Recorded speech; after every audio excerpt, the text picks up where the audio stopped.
Alice in Wonderland. All in the golden afternoon, full leisurely we glide, for both our oars with little skill by little arms applied, while little hands make vain pretence our wanderings to guide. Ah, cruel three, in such an hour, beneath such dreamy weather, to beg a tale of breath too weak to stir the tiniest feather. Yet what can one poor voice avail against three tongues together? Imperious Prima flashes forth her edict to begin it. In gentler tones Secunda hopes there will be nonsense in it, while Tertia interrupts the tale not more than once a minute. Anon to sudden silence won, in fancy they pursue the dream child moving through a land of wonders wild and new, in friendly chat with bird or beast, and half believe it true. And ever as the story drained the wells of fancy dry, and faintly strove that weary one to put the subject by, the rest next time, it is next time, the happy voices cry. Thus grew the tale of Wonderland, thus slowly, one by one, its quaint events were hammered out, and now the tale is done, and home we steer, a merry crew, beneath the setting sun. Alice, childish story take, and with a gentle hand, lay it where childhood's dreams are twined in memory's mystic band, like pilgrims weathered wreath of flowers plucked in far-off land. Chapter 1. Down the Rabbit Hole. Alice was beginning to get very tired of sitting by her sister on the bank and of having nothing to do. Once or twice she had peeped into the book her sister was reading, but it had no pictures or conversations in it. And what is the use of a book, thought Alice, with no pictures or conversation? So she was considering in her own mind, as well she could, for the hot day made her feel very sleepy and stupid, whether the pleasure of making a daisy chain would be worth the trouble of getting up and picking the daisies, when suddenly a white rabbit with pink eyes ran close by her. There was nothing so very remarkable about that, nor did Alice think it so very much out of the way to hear the rabbit say to itself, oh dear, I shall be late." When she thought it over afterwards, it occurred to her that she ought to have wondered about this, but at the time it all seemed quite natural. But when the rabbit actually took a watch out of its waistcoat pocket and looked at it, and then hurried on, Alice started to her feet, for it flashed across her mind that she had never before seen a rabbit with either a waistcoat pocket or a watch to take out of it, and burning with curiosity, she ran across the field after it, and fortunately was just in time to see it pop down a rather large rabbit hole under the hedge. In another moment down went Alice after it, never once considering how in the world she was to get out again. The rabbit hole went straight on like a tunnel for some way, then dipped suddenly down, so suddenly that Alice had not a moment to think about stopping herself before she found herself falling down a very deep well. Either the well was very deep, or she fell very slowly, for she had plenty of time when she went down to look about her, and to wonder what was going to happen next. First, she tried to look down and make out what she was coming to, but it was too dark to see anything. Then she looked at the sides of the well, and noticed that they were filled with cupboards and bookshelves. Here and there she saw maps and pictures hung upon pegs. She took down a jar from one of the shelves as she passed. It was labelled orange marmalade, but to her great disappointment it was empty. She did not like to drop the jar for fear of killing somebody, so managed to put it into one of the cupboards as she fell past it. Well, thought Alice to herself, after such a fall as this, I shall think nothing of tumbling down the stairs. How brave they'll all think of me at home. Why, I wouldn't say anything about it, even if I fell off the top of the house, which was very likely true. Down, down, down. Would the fall never come to an end? I wonder how many miles I've fallen by this time, she said aloud. I must be getting somewhere near the centre of the earth. Let me see. That would be 4,000 miles down, I think. For you see, Alice had learnt several things of this sort in her lessons in the schoolroom, and though this was not a very good opportunity for showing off her knowledge, as there was no one to listen to her, still it was good practice to say it over. Yes, that's about the right distance. But then I wonder what latitude or longitude I've got to. Alice had no idea what latitude was, nor longitude either, but thought they were nice, grand words to say. Presently she began again. I wonder if I shall fall right through the earth. How funny it'll seem to come out among the people that walk with their heads backwards. The antipathies, I think. She was rather glad there was no one listening this time, as it didn't sound at all the right word. But I think I shall have to ask them what the name of the country is, you know. Please, ma'am, is this New Zealand or Australia? She tried to curtsy as she spoke. Fancy curtsying as you're falling through the air. Do you think you could manage it? And what an ignorant little girl she'll think me for asking. No, it'll never do to ask. Perhaps I shall see it written up somewhere. Down, down, down. There was nothing else to do, so Alice soon began talking again. Dinah'll miss me for very much tonight, I should think. Dinah was the cat. I hope they'll remember her saucer of milk at tea time. Dinah, my dear, I wish you were down here with me. There are no mice in the air, I'm afraid, but you might catch a bat, and that's very like a mouse, you know. But do cats eat bats, I wonder? And here Alice began to get rather sleepy, and went on saying to herself in a dreamy sort of way, Do cats eat bats? Do cats eat bats? And sometimes, do bats eat cats? For you see, as she couldn't answer either question, it didn't much matter which way she put it. She felt she was dozing off and had just begun to dream that she was walking hand in hand with Dinah and saying to her very earnestly, Now, Dinah, tell me the truth. Did you ever eat a bat? When suddenly, thump, thump, down she came upon a heap of sticks and dry leaves, and the fall was over. Alice was not a bit hurt, and she jumped up to her feet in a moment. She looked up, but it was all dark overhead. Before her was another long passage, and the White Rabbit was still in sight, hurrying down it. There was not a moment to be lost. Away went Alice like the wind, and was just in time to hear it say, as it turned a corner, Oh, my ears and whiskers, how late it's getting! She was close behind it when she turned the corner, but the rabbit was no longer to be seen. She found herself in a long, low hall, which was lit up by a row of lamps hanging from the roof. There were doors all around the hall, but they were all locked, and when Alice had been all the way down one side and up the other, trying every door, she walked sadly down the middle, wondering how she was ever to get out again. Suddenly she came upon a little three-legged table, all made of solid glass. There was nothing on it except a tiny golden key, and Alice's first thought was that it might belong to one of the doors of the hall. But alas, either the locks were too large or the key was too small, but at any rate it would not open any of them. However, on the second time round, she came upon a low curtain she had not noticed before, and behind that was a little door about 15 inches high. She tried the little golden key in the lock, and to her great delight it fit. Alice opened the door and found that it led to a small passage, not much larger than a rat-hole. She knelt down and looked along the passage into the loveliest garden you ever saw. How she longed to get out of that dark hall and wander about among those beds of bright flowers and those cool fountains. But she could not even get her head through the doorway. And even if my head would go through, thought poor Alice, it would be of very little use without my shoulders. Oh, how I wish I could shut up like a telescope. I think I could if I only knew how to begin. For you see, so many out-of-the-way things had happened recently that Alice had begun to think that very few things indeed were really impossible.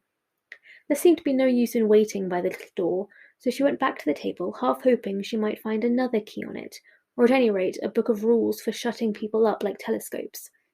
This time she found a little bottle on it, which certainly was not here before, said Alice, and around the neck of the bottle was a paper label with the words Drink Me beautifully printed on it in large letters. It was all very well to say Drink Me, but the wise little Alice was not going to do that in a hurry. No, I'll look at it first, she said, and see whether it's marked poison or not.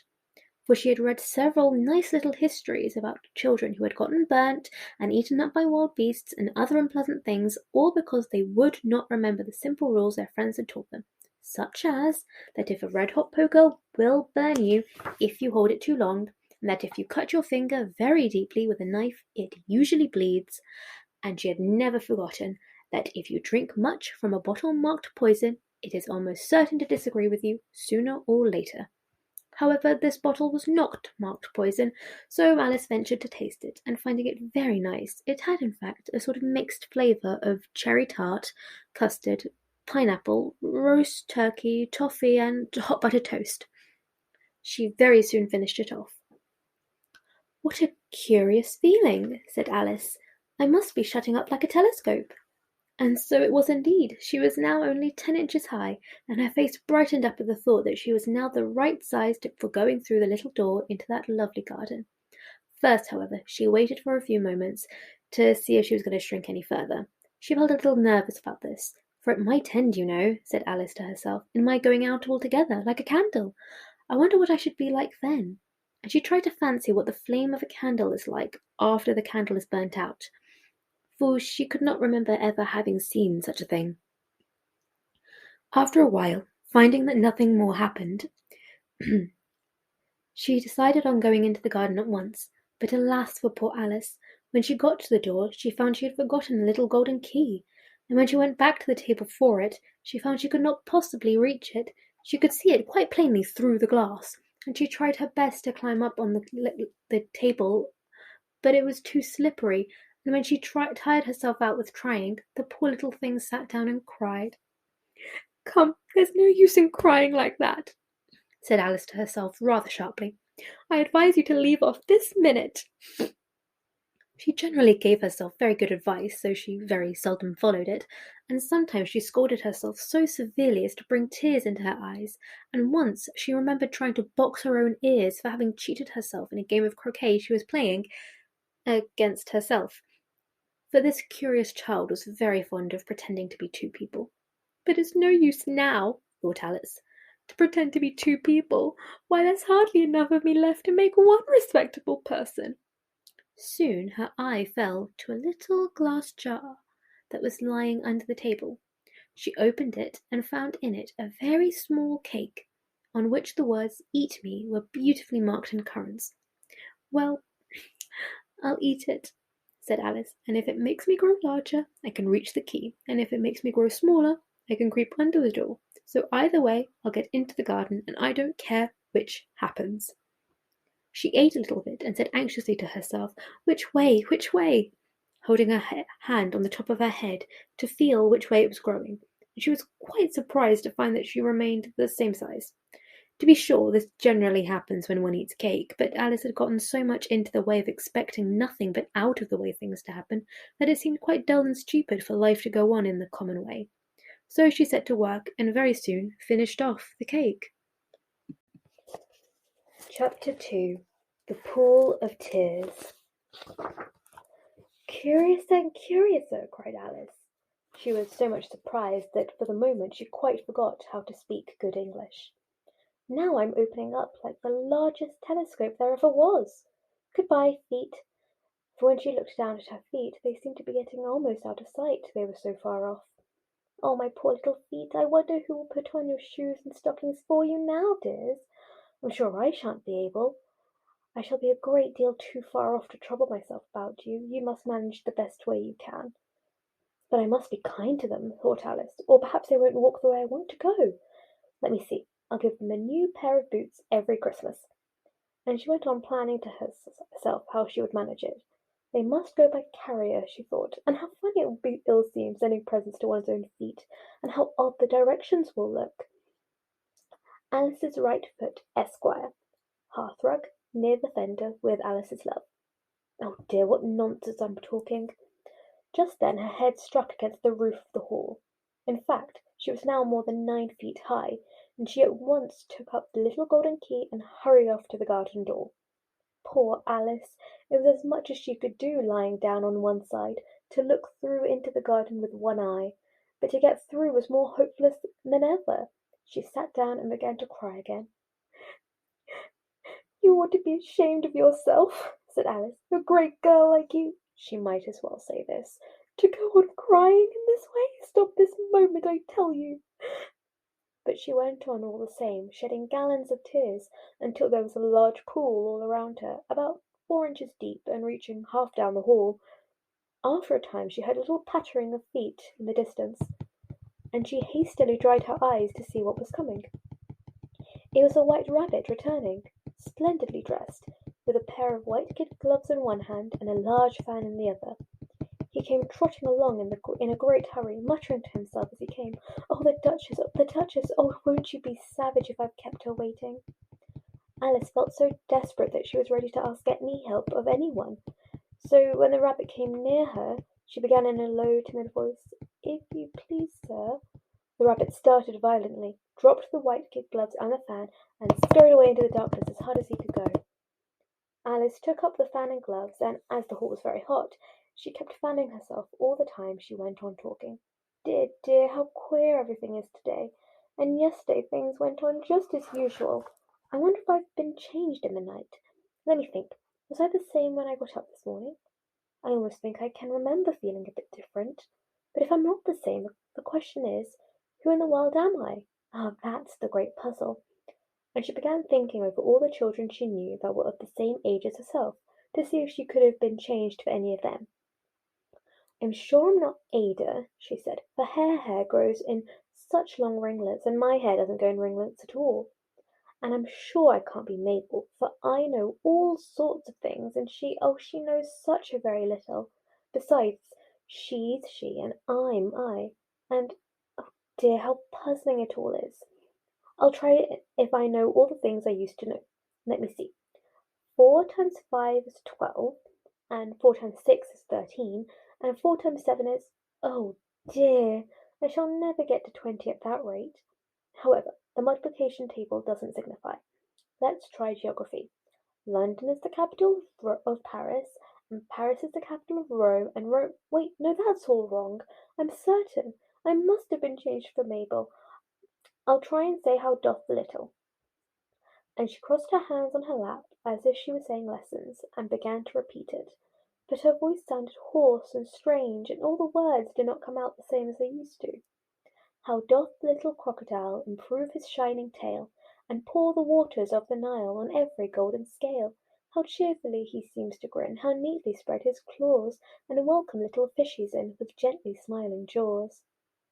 "I'm sure those are not the right words," said poor Alice, and her eyes filled with tears again as she went on.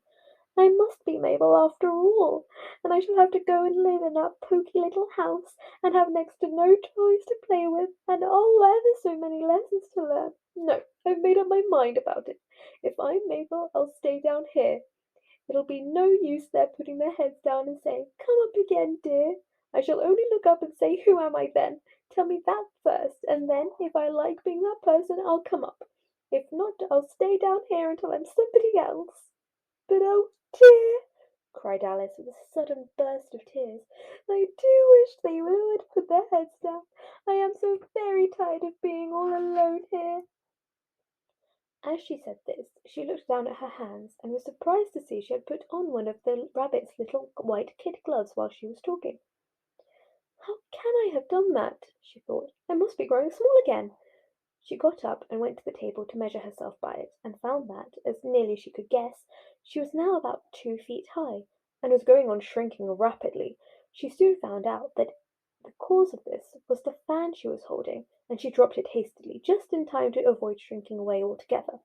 "That was a narrow escape," said Alice, a good deal frightened at the sudden change, but very glad to find herself still in existence. "And now for the garden." She ran with all speed back to the little door, but alas, the little door was shut again, and the little golden key was lying on the glass table as before. "And things are worse than ever," thought the poor child, "for I never was so small as this before, never, and I declare it's too bad, that it is." As she said these words, her foot slipped, and in another moment, splash! She was up to her chin in salt water. Her first idea was that she had somehow fallen into the sea, and in that case I can go back by railway, she said to herself. Alice had been to the seaside once in her life, and come to the general conclusion that wherever you go on the English coast, you find a number of bathing machines in the sea, some children digging in the sand with wooden spades, then a row of lodging houses, and behind them a railway station. However, she soon made out that she was in the pool of tears which she had wept when she was 9 feet high. "Oh, I wish I hadn't cried so much," said Alice, as she swam about, trying to find her way out. "I shall be punished for it now, I suppose, by being drowned in my own tears. That will be a queer thing, to be sure. However, everything is queer today. Just then she heard something splashing about in the pool a little way off, and she swam nearer to make out what it was. At first she thought it must be a walrus or hippopotamus, but then she remembered how small she was now, and she soon made it out that it was only a mouse that had slipped in like herself. Would it be of any use now, thought Alice, to speak to this mouse? Everything is so out of the way down here that I should very likely think it can talk. At any rate, there's no harm in trying. So she began. "Oh, Mouse, do you know the way out of this pool? I am so very tired of swimming about here, oh Mouse." Alice thought this must be the right way of speaking to a mouse. She had never done such a thing before, but she remembered having seen in her brother's Latin grammar, "a mouse, of a mouse, to a mouse, a mouse, o mouse." The mouse looked at her rather inquisitively, and seemed to her to wink with one of its little eyes, but it said nothing. "Perhaps it doesn't understand English," thought Alice. "I dare say it's a French mouse come over with William the Conqueror." For with all her knowledge of history, Alice had no very clear notion of how long ago anything had happened. So she began again. "Où est ma chatte?" which was the first sentence in her French lesson book. The mouse gave a sudden leap out of the water and seemed to quiver all over with fright. "Oh, I beg your pardon," cried Alice, hastily, afraid that she had hurt the poor animal's feelings. "I quite forgot you didn't like cats." "Not like cats!" cried the mouse in a shrill, passionate voice. "Would you like cats if you were me?" "Well, perhaps not," said Alice in a soothing tone. "Don't be angry about it. And yet I wish I could show you our cat Dinah. I think you'd take a fancy to cats if you could only see her. She's such a dear, quiet thing." Alice went on, half to herself as she swam lazily about in the pool, "and she sits purring so nicely by the fire, licking her paws and washing her face. She is such a nice soft thing to nurse, and she's such a capital one for catching mice." "Oh, I beg your pardon," cried Alice again, for this time the mouse was bristling all over, and she felt certain it must be really offended. "We won't talk about her any more if you'd rather not." "We, indeed!" cried the mouse, who was trembling down to the end of his tail. "As if I would talk on such a subject! Our family has always hated cats. Nasty, low, vulgar things. Don't let me hear the name again." "I won't indeed," said Alice, in a great hurry to change the subject of conversation. Are you fond of dogs?" The mouse did not answer, so Alice went on eagerly. "There is such a nice little dog near our house. I should like to show you. A nice bright-eyed terrier, you know, with such long curly brown hair. And it'll fetch things when you throw them, and it'll sit up and beg for its dinner, and all sorts of things. I can't remember half of them. And it belongs to a farmer, you know, and he says it's so useful it's worth £100. He says it kills all the rats, and—" "Oh dear," cried Alice in a sorrowful tone, "I'm afraid I've offended it again." For the mouse was swimming away from her as hard as it could go, and making quite a commotion in the pool as it went. So she called softly after it, "Mouse dear, do come back again, and we won't talk about cats or dogs either if you don't like them."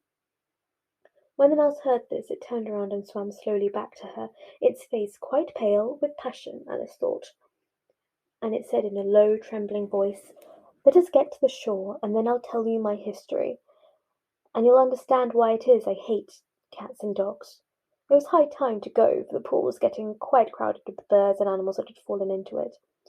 There were a duck and a dodo, a lory and an eaglet, and several other curious creatures. Alice led the way, and the whole party swam to the shore. Chapter 3. A Caucus Race and a Long Tail. They were indeed a queer-looking party that assembled on the bank, the birds with draggled feathers, the animals with their fur clinging close to them, and all dripping wet and cross and uncomfortable. The first question, of course, was how to get dry again. They had a consultation about this, and after a few minutes it seemed quite natural to Alice to find herself talking familiarly with them, as if she had known them all her life. Indeed, she had quite a long argument with the lory, who at last turned sulky, and would only say, "I am older than you, and must know better," and this Alice would not allow without knowing how old it was, and as the lory positively refused to tell its age, there was no more to be said. At last the mouse, who seemed to be a person of authority amongst them, called out, "Sit down, all of you, and listen to me. I'll soon make you dry enough." They sat down all at once in a large ring, with the mouse in the middle. Alice kept her eyes anxiously fixed on it, for she felt sure she would catch a bad cold if she did not get dry very soon. "Ahem," said the Mouse, with an important air. "Are you all ready? This is the driest thing I know. Silence all around, if you please." William the Conqueror, whose cause was favoured by the Pope, was soon submitted to by the English, who wanted leaders, and had been of late much accustomed to usurpation and conquest. Edwin and Morcar, the Earls of Mercia and Northumbria, said the Lory with a shiver. "I beg your pardon?" said the Mouse, frowning, but very politely. "Did you speak?" "Not I," said the Lory hastily. "I thought you did," said the Mouse. "I proceed. Edwin and Morcar, the Earls of Mercia and Northumbria, declared for him, and even Stigand, the patriotic Archbishop of Canterbury, found it advisable— "Found what?" said the Duck. "Found it," the Mouse replied rather crossly. "Of course you know what it means." "I know what it means well enough when I find a thing," said the Duck. "It's generally a frog or a worm. The question is, what did the Archbishop find?" The Mouse did not notice its question, but hurriedly went on. "Found it advisable to go with Edgar Atheling to meet William, and offer him the crown.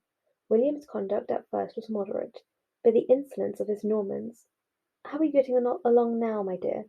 it continued, turning to Alice as it spoke. "As wet as ever," said Alice in a melancholy tone. "It doesn't seem to dry me at all." "In that case," said the Dodo solemnly, rising to its feet, "I move that the meeting adjourn, for an immediate adoption of a more energetic remedy." "Speak English," said the Eaglet. "I don't know the meaning of half those long words, and what's more, I don't believe you do either." And the Eaglet bent down its head to hide a smile, some of the other birds tittering audibly.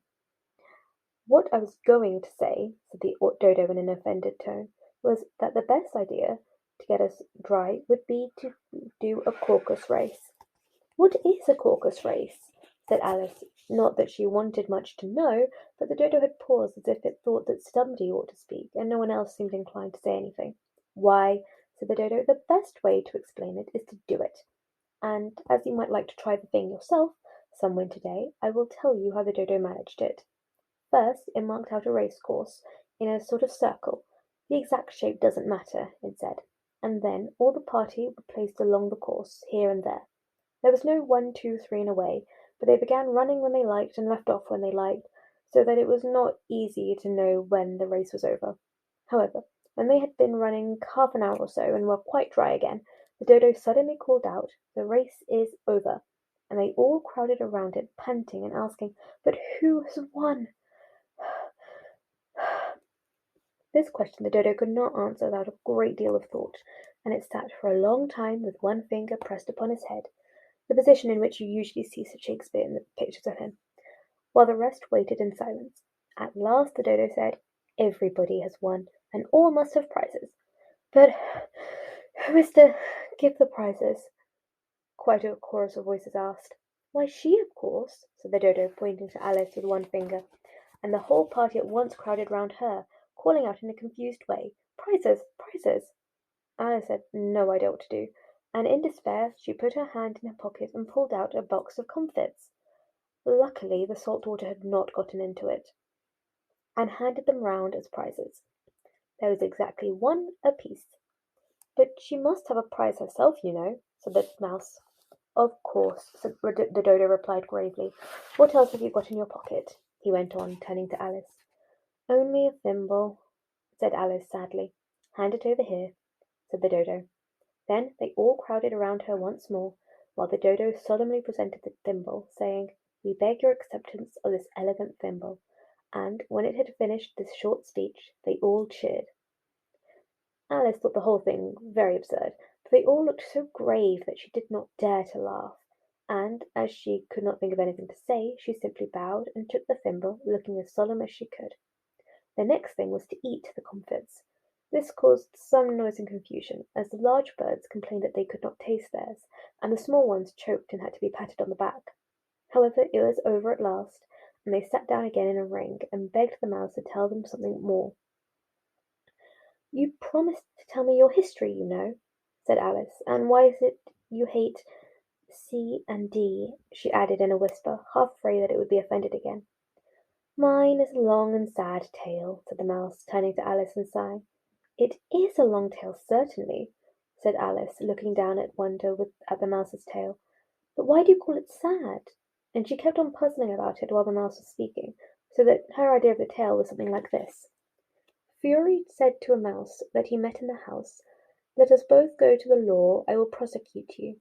Come, I'll take no denial, we must have a trial, for really this morning I've nothing to do."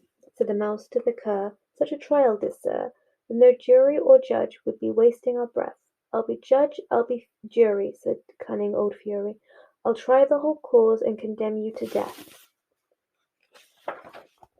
"You are not attending," said the Mouse to Alice severely. "What are you thinking of?"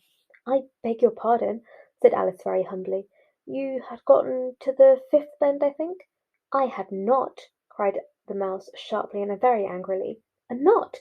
said Alice, always very ready to make herself useful, and looking anxiously about her. "Oh, do let me help you undo it." "I shall do nothing of the sort," said the Mouse, getting up and walking away. "You insult me by talking such nonsense." "I didn't mean it," pleaded poor Alice, "but you are so easily offended, you know." The Mouse only growled in reply. "Please come back and finish your story," Alice called after it, and the others all joined in chorus. "Yes, please do." But the Mouse only shook its head impatiently and walked a little quicker. "What a pity it wouldn't stay," sighed the Lory as soon as it was quite out of sight. And an old Crab took the opportunity of saying to her daughter, "Ah, my dear, let this be a lesson to you, never to lose your temper." "Hold your tongue, Ma," said the young Crab a little snappishly. "You are enough to try the patience of an oyster." "I wish I had our Dinah here, I know I do," said Alice aloud, addressing nobody in particular. "She'd soon fetch it back."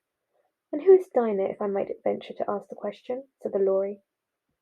Alice replied eagerly, for she was always ready to talk about her pet. "Dinah's our cat, and she is such a capital one for catching mice, you can't think. And oh, I wish you could see her after the birds. Why, she'll eat a little bird as soon as look at it."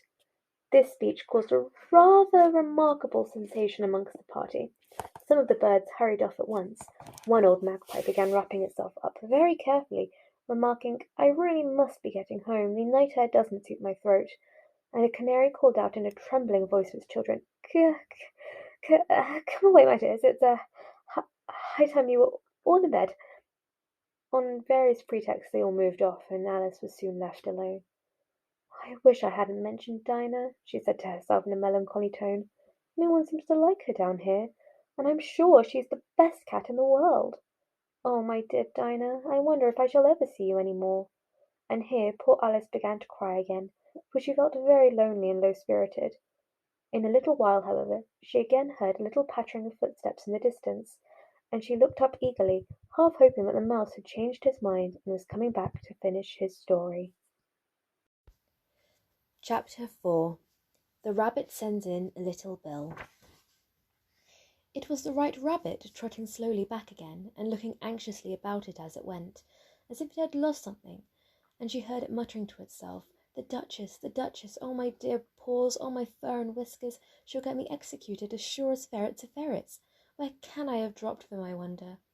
Alice guessed in a moment that it was looking for the fan and the pair of white kid gloves, and she very good-naturedly began to hunt about for them. But they were nowhere to be seen. Everything seemed to have changed since her swim in the pool, and the great hall, with the glass table and the little door, had vanished completely. Very soon the rabbit noticed Alice as she went hunting about, and called out to her in an angry tone, "Why, Mary Ann, what are you doing out here? Run home this moment and fetch me a pair of gloves and a fan. Quick now!" And Alice was so much frightened that she ran off at once in the direction it pointed to, without trying to explain the mistake it had made. "He took me for his housemaid," she said to herself as she ran. "How surprised he'll be when he finds out who I am. But I'd better take him his fan and gloves, that is, if I can find them." As she said this, she came upon a neat little house, on the door of which was bright brass plate with the name W. Rabbit engraved upon it. She went in without knocking and hurried upstairs, in great fear lest she should meet the real Mary Ann and be turned out of the house before she had found the fan and gloves. "How queer it seems," Alice said to herself, "to be going messages for a rabbit. I suppose Dinah'll be sending me your messages next." And she began fancying the sort of thing that would happen. "Miss Alice, come here directly and get ready for your walk." "Coming in a minute, nurse. But I've got to watch this mouse hole till Dinah gets back, and see that the mouse doesn't get out." "Only I don't think," Alice went on, "that they'd let Dinah stop in the house if it began ordering people about like that." By this time she had found her way into a tidy little room with a table in the window, and on it, as she had hoped, a fan and 2 or 3 pairs of tiny white kid gloves. She took up the fan and a pair of the gloves, and was just going to leave the room when her eye fell upon a little bottle that stood near the looking-glass. There was no label this time with the words "Drink me," but nevertheless she uncorked it and put it to her lips. "I know something interesting is sure to happen," she said to herself, "whenever I eat or drink anything, so I'll just see what this bottle does. I do hope it will make me grow large again, for really I'm quite tired of being such a small, tiny thing." It did so indeed, and much sooner than she had expected. Before she had drunk half the bottle, she found her head pressing against the ceiling, and had to stoop to save her neck from being broken. She hastily put down the bottle, saying to herself, "That's quite enough. I hope I shan't grow any more. As it is, I can't get out at the door. I do wish I hadn't drunk quite so much." Alas, it was too late to wish that. She went on growing, and very soon had to kneel down on the floor. In another minute there was not even room for this, and she tried the effect of lying down with one elbow against the door and the other arm curled around her head. Still she went on growing, and as a last resource she put one arm out of the window and one foot up the chimney, and said to herself, "Now I can do no more, whatever happens. What will become of me?" Luckily Alice, the little magic bottle, had now had its full effect, and she grew no larger. Still, it was very uncomfortable, and as there seemed to be no sort of chance of her ever getting out of the room again, no wonder she felt unhappy. It was much pleasanter at home, thought poor Alice, and one wasn't always growing larger and smaller and being ordered about by mice and rabbits. I almost wish I hadn't gone down that rabbit hole, and yet, it's rather curious, you know, this sort of life. I do wonder what can have happened to me. When I used to read fairy tales, I fancied that kind of thing never happened, and now here I am in the middle of one. There ought to be a book written about me, that there ought, and when I grow up I'll write one. But I'm grown up now," she added in a sorrowful tone. "At least there's no room to grow up any more here. But then," thought Alice, "shall I never get any older than I am now? That'll be a comfort one way, never to be an old woman. But then always to have lessons to learn. Oh, I shouldn't like that." "Oh, you foolish Alice," she answered herself. "How can you learn lessons in here? Why, there's hardly room for you, and no room at all for any lesson books." And so she went on, taking first one side and then the other, and making quite a conversation of it altogether. But after a few minutes she heard a voice outside and stopped to listen. "Mary Ann, Mary Ann," said the voice, "fetch me my gloves this moment." Then came a little pattering of footsteps on the stairs. Alice knew it was a rabbit coming to look for her, and she trembled till she shook the house, quite forgetting that she was now 1,000 times as large as a rabbit, and had no reason to be afraid of it. Presently the rabbit came to the door and tried to open it, but as the door opened inwards and Alice's elbow was pressed hard against it, that attempt proved a failure. She heard it say to itself, "Then I'll go round and get in the window." "That you won't," thought Alice, and, after waiting till she fancied she heard the rabbit just under the window, she suddenly spread out her hand and made a snatch in the air. She did not get a hold of anything, but she heard a little shriek and a fall and a crash of broken glass, from which she concluded that it was just possible it had fallen into a cucumber frame or something of the sort. Next came an angry voice, the rabbit's. "Pat, Pat, where are you?" And then a voice she had never heard before. "Sure, I'm here, digging for apples, your honour." "Digging for apples indeed," said the rabbit angrily. "Here, come and help me out of this." Sounds of more broken glass. "Now tell me, Pat, what's that in the window?" "Sure, it's an arm, your honour." "You pronounced it arm." "An arm, you goose! Who ever saw one that size?" "Why, it fills the whole window." "Sure it does, your honour, but it's an arm for all that." "Well, it's got no business there, at any rate. Go and take it away." There was a long silence after this, and Alice could only hear whispers now and then, such as, "Sure, I don't like it, your honour, at all, at all. Do as I tell you, you coward." And at last she spread out her hand again and made another snatch in the air. This time there were 2 little shrieks and more sounds of broken glass. "What a number of cucumber frames there must be," thought Alice. "I wonder what they'll do next. As for pulling me out of the window, I only wish they could. I'm sure I don't want to stay in here any longer." She waited for some time without hearing anything more. At last came a rumbling of little cartwheels, and the sound of a good many voices all talking together. She made out the words, "Where's the other ladder? Why, I hadn't to bring but one. But Bill's got the other. Bill, fetch it here, lad. Here, put 'em at this corner. No, tie 'em together first. They don't reach half as high yet. Oh, they'll do well enough. Don't be particular. Here, Bill, catch hold of this rope. Will the roof bear? Mind that loose slate. Oh, it's coming down. Heads below." A loud crash. "Now, who did that? It was Bill, I fancy. Who's to go down the chimney? Nay, I shan't. You do it." "That I won't, then. Bill's to go down. Here, Bill, the master says you're to go down the chimney." "Oh, so Bill's got to come down the chimney, has he?" said Alice to herself. "Why, they seem to put everything upon Bill. I wouldn't be in Bill's place for a good deal. This fireplace is narrow, to be sure, but I think I can kick a little." She drew her foot as far down the chimney as she could, and waited till she heard a little animal, she couldn't guess what sort it was, scratching and scrambling about in the chimney close above her. Then, saying to herself, "This is Bill," she gave one sharp kick and waited to see what would happen next. The first thing she heard was a general chorus of "There goes Bill," then the rabbit's voice along, "Catch him, you by the hedge." Then silence, then another confusion of voices. "Hold up his head, brandy now, don't choke him. How was it, old fellow? What happened to you? Tell us all about it." At last came a little feeble, squeaking voice. "That's Bill," thought Alice. "Well, I hardly know. No more, thank ye. I'm better now. But I'm a great deal too flustered to tell you. All I know is something comes at me like a jack-in-a-box, and up I goes like a skyrocket." "So you did, old fellow," said the others. "We must burn the house down," said the rabbit's voice, and Alice called out as loud as she could, "If you do, I'll set Dinah at you." There was a dead silence instantly, and Alice thought to herself, "I wonder what they will do next. If they had any sense, they'd take the roof off." After a minute or two, they began moving about again, and Alice heard the rabbit say, "A barrowful will do to begin with." A barrowful of what? thought Alice, but she had not long to doubt, for the next moment a shower of little pebbles came rattling in at the window, and some of them hit her in the face. "I'll put a stop to this," she said to herself, and shouted out, "You'd better not do that again," which produced another dead silence. Alice noticed with some surprise that the pebbles were all turning into little cakes as they lay on the floor, and a bright idea came into her head.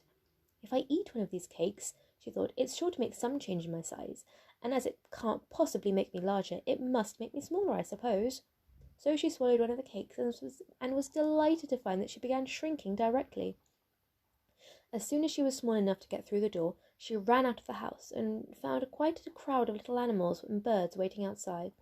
The poor little lizard, Bill, was in the middle, being held up by 2 guinea pigs, who were giving it something out of a bottle. They all made a rush at Alice the moment she appeared, but she ran off as hard as she could, and soon found herself safe in a thick wood.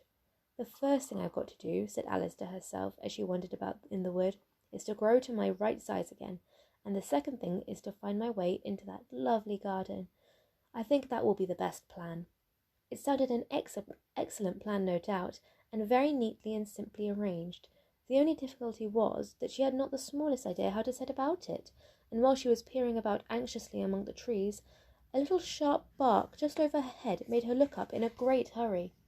An enormous puppy was looking down at her with large round eyes, and feebly stretching out one paw, trying to touch her. "Poor little thing," said Alice in a coaxing tone, and she tried hard to whistle to it, but she was terribly frightened all the time at the thought that it might be hungry, in which case it would be very likely to eat her up in spite of all her coaxing. Hardly knowing what she did, she picked up a little bit of stick and held it out to the puppy, whereupon the puppy jumped into the air off all its feet at once with a yelp of delight, and rushed at the stick and made believe to worry it. Then Alice dodged behind a great thistle to keep herself from being run over, and the moment she appeared on the other side, the puppy made another rush at the stick, and tumbled head over heels in its hurry to get hold of it. Then Alice, thinking it very like having a game of play with the cart horse, and expecting every moment to be trampled under its feet, ran around the thistle again. Then the puppy began a series of short charges at the stick, running a little way forwards each time and a long way back, and barking hoarsely all the while, till at last it sat down a good deal way off, panting, with its tongue hanging out of its mouth and its great eyes half shut. This seemed to Alice a good opportunity to making her escape, so she set off at once, and ran till she was quite tired and out of breath, until the puppy's bark sounded quite faint in the distance, And yet what a dear little puppy it was, said Alice, as she leant against a buttercup to rest herself, and fanned herself with one of the leaves. I should have liked teaching it tricks very much, if only I'd been the right size to do it. Oh dear, I'd nearly forgotten that I've got to grow up again. Let me see, how is it to be managed? I suppose I ought to eat or drink something or another. But the great question is, what? The great question certainly was, what? Alice looked all around her at the flowers and the blades of glass, but she did not see anything that looked like the right thing to eat or drink under the circumstances. There was a large mushroom growing near her, about the same height as herself, and when she had looked under it, and on both sides of it, and behind it, it occurred to her that she might as well look and see what was on top of it. She stretched herself up on the tiptoes, and peered over the edge of the mushroom, and her eyes immediately met those of a large blue caterpillar that was sitting on the top, with its arms folded, quietly smoking a long hookah, and taking not the smallest notice of her or anything else. Chapter 5. Advice from a Caterpillar. The caterpillar and Alice looked at each other for some time in silence. At last the caterpillar took the hookah out of its mouth and addressed her in a languid, sleepy voice. "Who are you?" said the caterpillar. This was not an encouraging opening for a conversation. Alice replied rather shyly, I hardly know, sir, just at present. At least I know who I was when I got up this morning, but I think I must have been changed several times since then." "What do you mean by that?" said the caterpillar sternly. "Explain yourself." "I can't explain myself, I'm afraid, sir," said Alice, "because I'm not myself, you see." "I don't see," said the caterpillar. "I'm afraid I can't put it more clearly," Alice replied very politely, "for I can't understand it myself to begin with, and being so many different sizes in a day is very confusing." "It isn't," said the caterpillar. "Well, perhaps you haven't found it so yet," said Alice, "but when you have to turn into a chrysalis, you will some day, you know, and then after that into a butterfly, I should think you'd feel it quite a little queer, won't you?" "Not a bit," said the caterpillar. "Well, perhaps your feelings may be different," said Alice. "All I know is it would feel very queer to me." "You?" said the caterpillar contemptuously. "Who are you?" Which brought them back again to the beginning of the conversation. Alice felt a little irritated at the caterpillar's making such very short remarks, and she drew herself up and said very gravely, "I think you ought to tell me who you are first." "Why?" said the caterpillar. Here was another puzzling question, and as Alice could not think of any good reason, and as the caterpillar seemed to be in a very unpleasant state of mind, she turned away. "Come back," the caterpillar called after her. "I have something important to say." This sounded promising, certainly. Alice turned and came back again. "Keep your temper," said the caterpillar. "Is that all?" said Alice, swallowing down her anger as well as she could. "No," said the caterpillar. Alice thought she might as well wait, as she had nothing else to do, and perhaps after all it might tell her something worth hearing. For some minutes it puffed away without speaking, but at last it unfolded its arms, took the hookah out of its mouth again, and said, "So you think you're changed, do you?" "I'm afraid I am, sir," said Alice. "I can't remember things as I used, and I don't keep the same size for 10 minutes altogether." "Can't remember what things?" said the caterpillar. "Well, I've tried to say, how doth the little busy bee, but it all came differently." Alice replied in a very melancholy voice.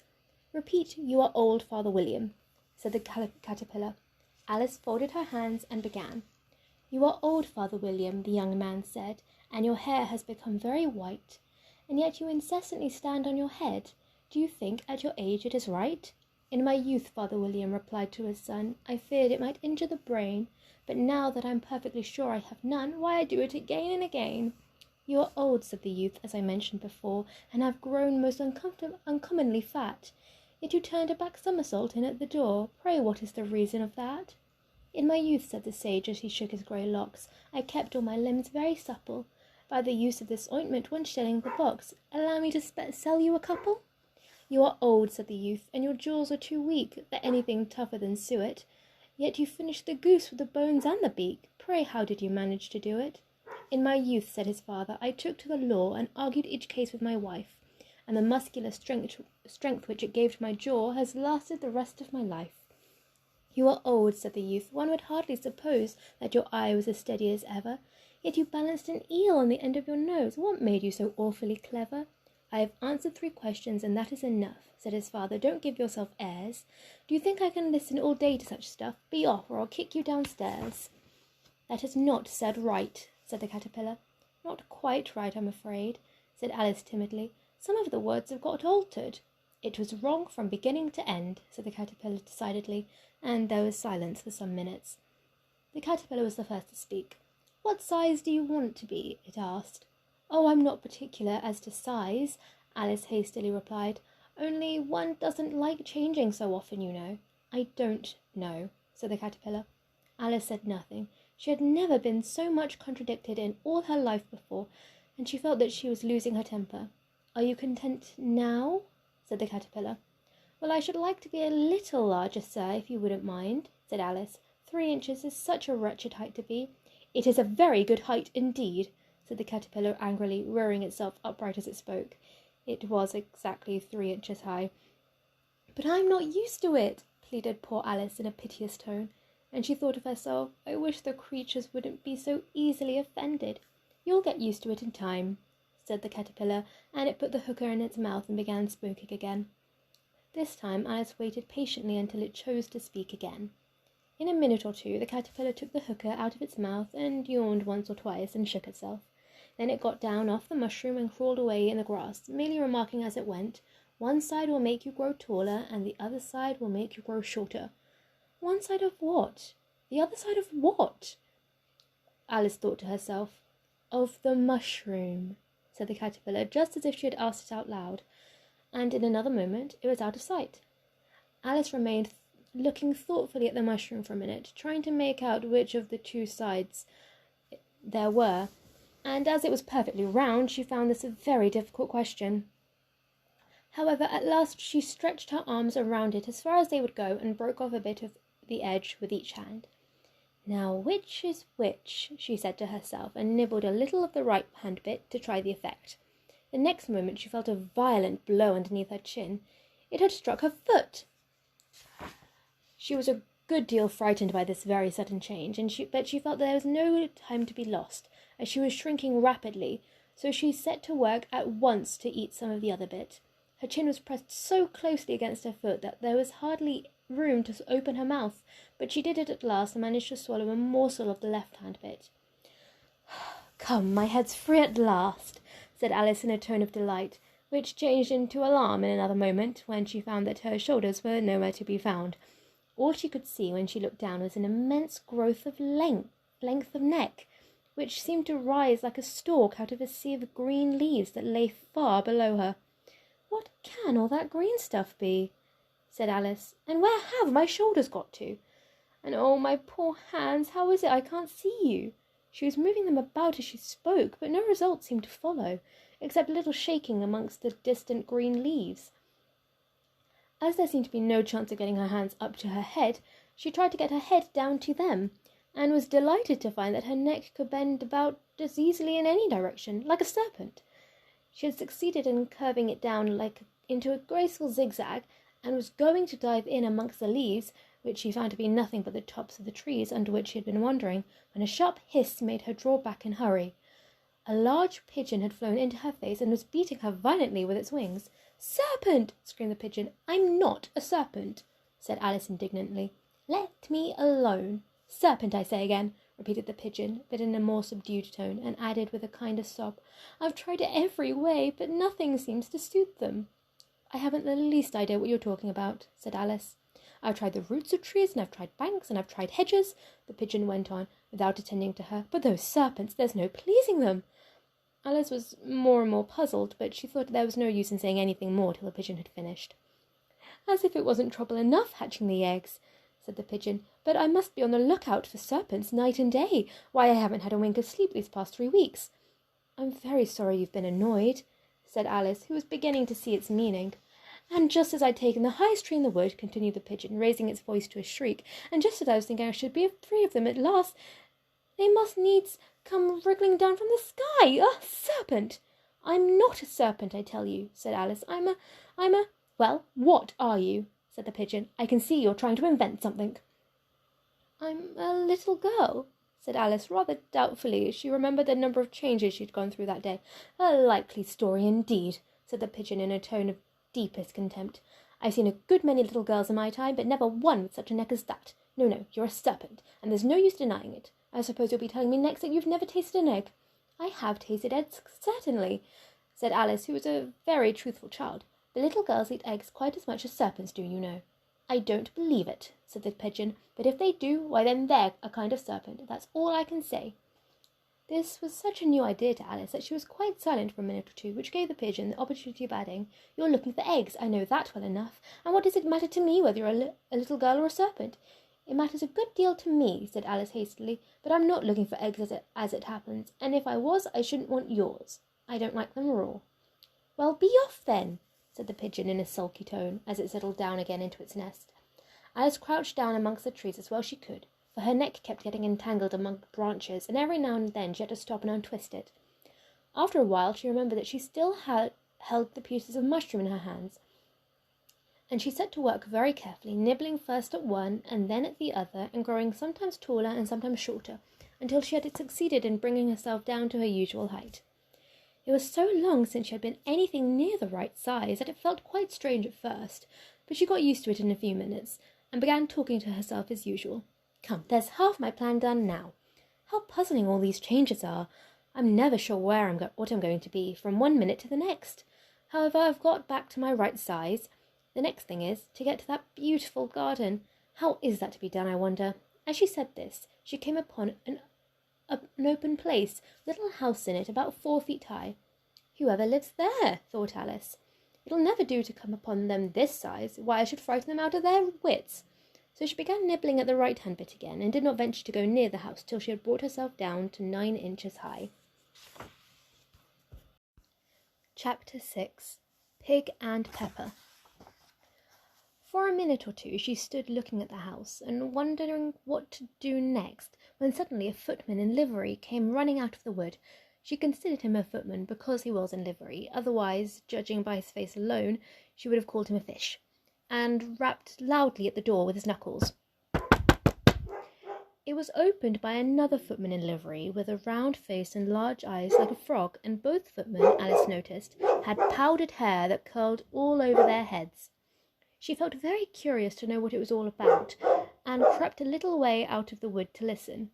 The fish footman began by producing from under his arm a great letter, nearly as large as himself, and this he handed over to the other, saying in a solemn tone, For the Duchess, an invitation from the Queen to play croquet. The frog footman repeated in the same solemn tone, only changing the order of the words a little, From the Queen, an invitation for the Duchess to play croquet.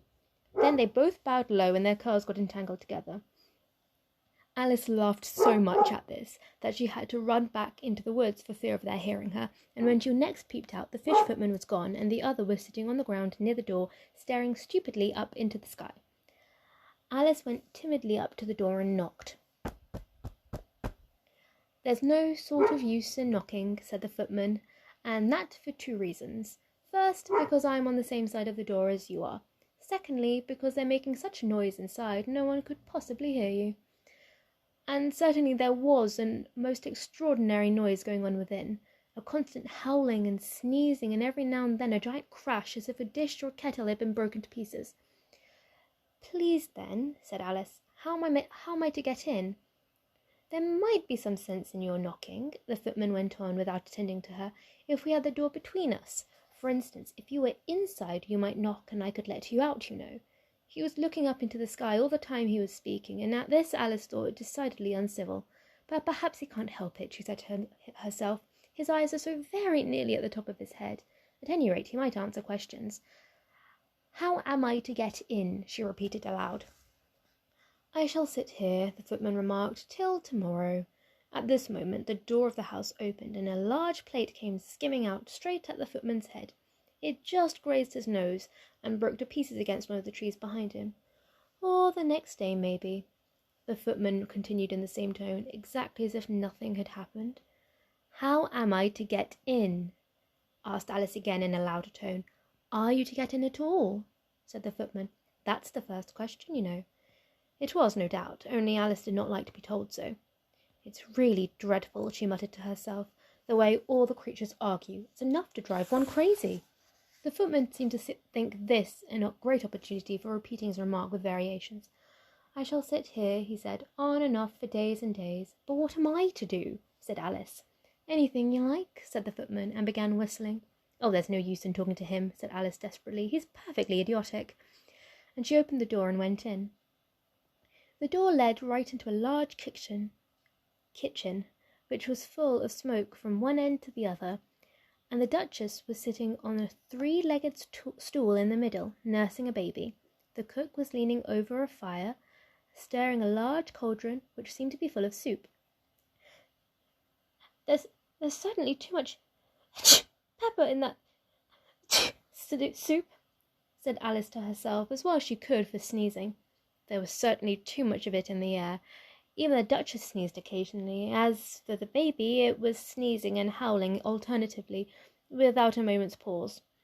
The only things in the kitchen that did not sneeze were the cook and a large cat, which was sitting on the hearth and grinning from ear to ear. "Would you please tell me," said Alice a little timidly, for she was not quite sure whether it was good manners for her to speak first, "why your cat grins like that?" "It's a Cheshire cat," said the Duchess, "and that's why." "Pig!" She said the last word with such sudden violence that Alice quite jumped, but she saw in another moment that it was addressed to the baby and not to her, so she took courage and went on again. "I didn't know that Cheshire cats always grinned. In fact, I didn't know that cats could grin." "They all can," said the Duchess, "and most of them do." "I don't know that any that do," said Alice very politely, feeling quite pleased to have gotten into a conversation. "You don't know much at all," said the Duchess, "and that's a fact." Alice did not at all like the tone of this remark, and thought it would be as well to introduce some other subject of conversation. While she was trying to fix on one, the cook took the cauldron of soup off the fire and at once set to work throwing everything within her reach at the Duchess and the baby. The fire irons came first, then followed a shower of saucepans, plates, and dishes. The Duchess took no notice of them, even when they hit her, and the baby was howling so much already that it was quite impossible to say whether the blows hurt it or not. "Oh, please mind what you're doing," cried Alice, jumping up and down in an agony of terror. "Oh, there goes his precious nose," as an unusually large saucepan flew close by it and very nearly carried it off. "If everyone minded their own business," the Duchess said in a hoarse growl, "the world would go around a deal faster than it does." "Which would not be an advantage," said Alice, who felt very glad to get an opportunity of showing off a little of her knowledge. "Just think of what work it would make with the day and night. You see, the earth takes 24 hours to turn around on its axis." "Talking of axes," said the Duchess, "chop off her head." Alice glanced rather anxiously at the cook to see if she meant to take the hint, but the cook was busily stirring the soup and did not seem to be listening, so she went on again. 24 hours, I think, or is it 12? "Oh, don't bother me," said the Duchess. "I never could abide figures." And with that she began nursing her child again, singing a sort of lullaby to it as she did so, and giving it a rather violent shake at the end of every line. "Speak roughly to your little boy, and beat him when he sneezes. He only does it to annoy, because he knows it teases." And the chorus, in which the cook and the baby joined, "Wow, wow, wow." While the Duchess sang the second verse of the song, she kept tossing the baby violently up and down, and the poor little thing howled so that Alice could hardly hear the words. "I speak severely to my boy, I beat him when he sneezes, for he can thoroughly enjoy the pepper when he pleases. Wow, wow, wow." "Here, you may nurse it a bit if you like," the Duchess said to Alice, flinging the baby at her as she spoke. "I must go and get ready to play croquet with the Queen." And she hurried out of the room. The cook threw a frying pan after her as she went out, but it just missed her.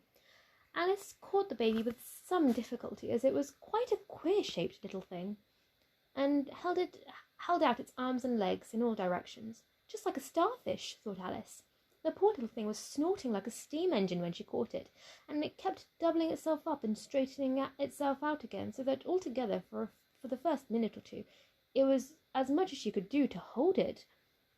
As soon as she had made out the proper way of nursing it, which was to twist it up into a sort of knot and then keep tight hold of its right ear and left foot so as to prevent it from undoing itself. She carried it out into the open air. "If I don't take this child away with me," thought Alice, "they're sure to kill it in a day or two.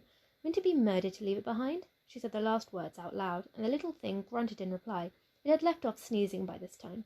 "Don't grunt," said Alice. "That's not at all a proper way of expressing oneself." The baby grunted again, and Alice looked very anxiously into its face to see what was the matter with it. There could be no doubt that it had a very turn-up nose, much more like a snout than a real nose. Also, its eyes were getting extremely small for a baby, although Alice did not like the look of the thing at all. Perhaps it was only sobbing, she thought, and looked into its eyes again to see if there were any tears. No, there were no tears. "If you're going to turn into a pig, my dear," said Alice seriously, "I'll have nothing more to do with you. Mind now." The poor little thing sobbed again, or grunted, it was impossible to say which, and they went on for some while in silence.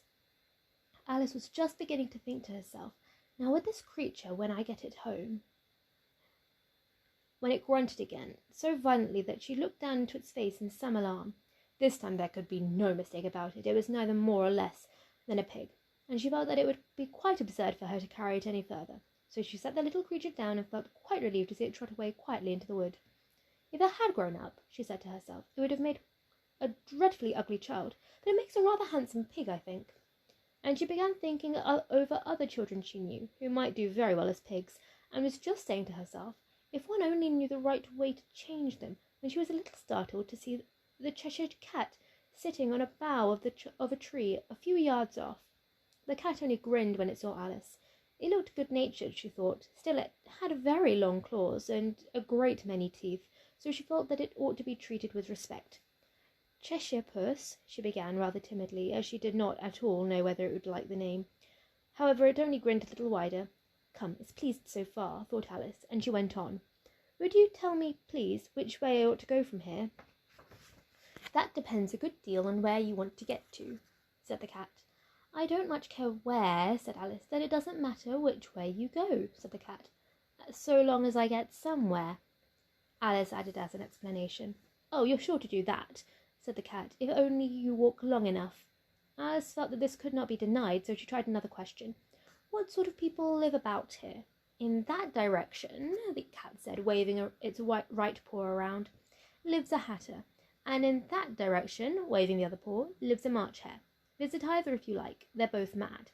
"But I don't want to go about among mad people," Alice remarked.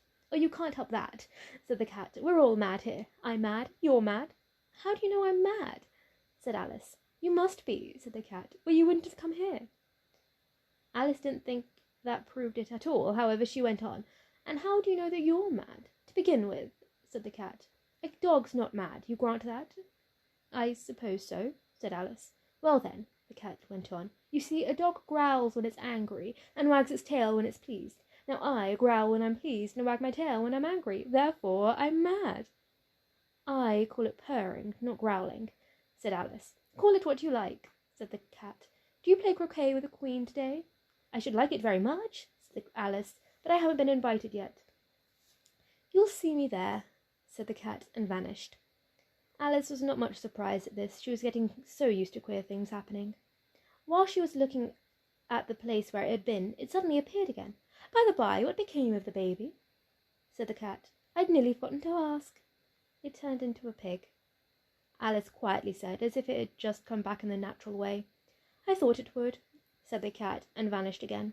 Alice waited a little, half expecting to see it again, but it did not appear, and after a minute or two she walked on in the direction in which the March hare was said to live.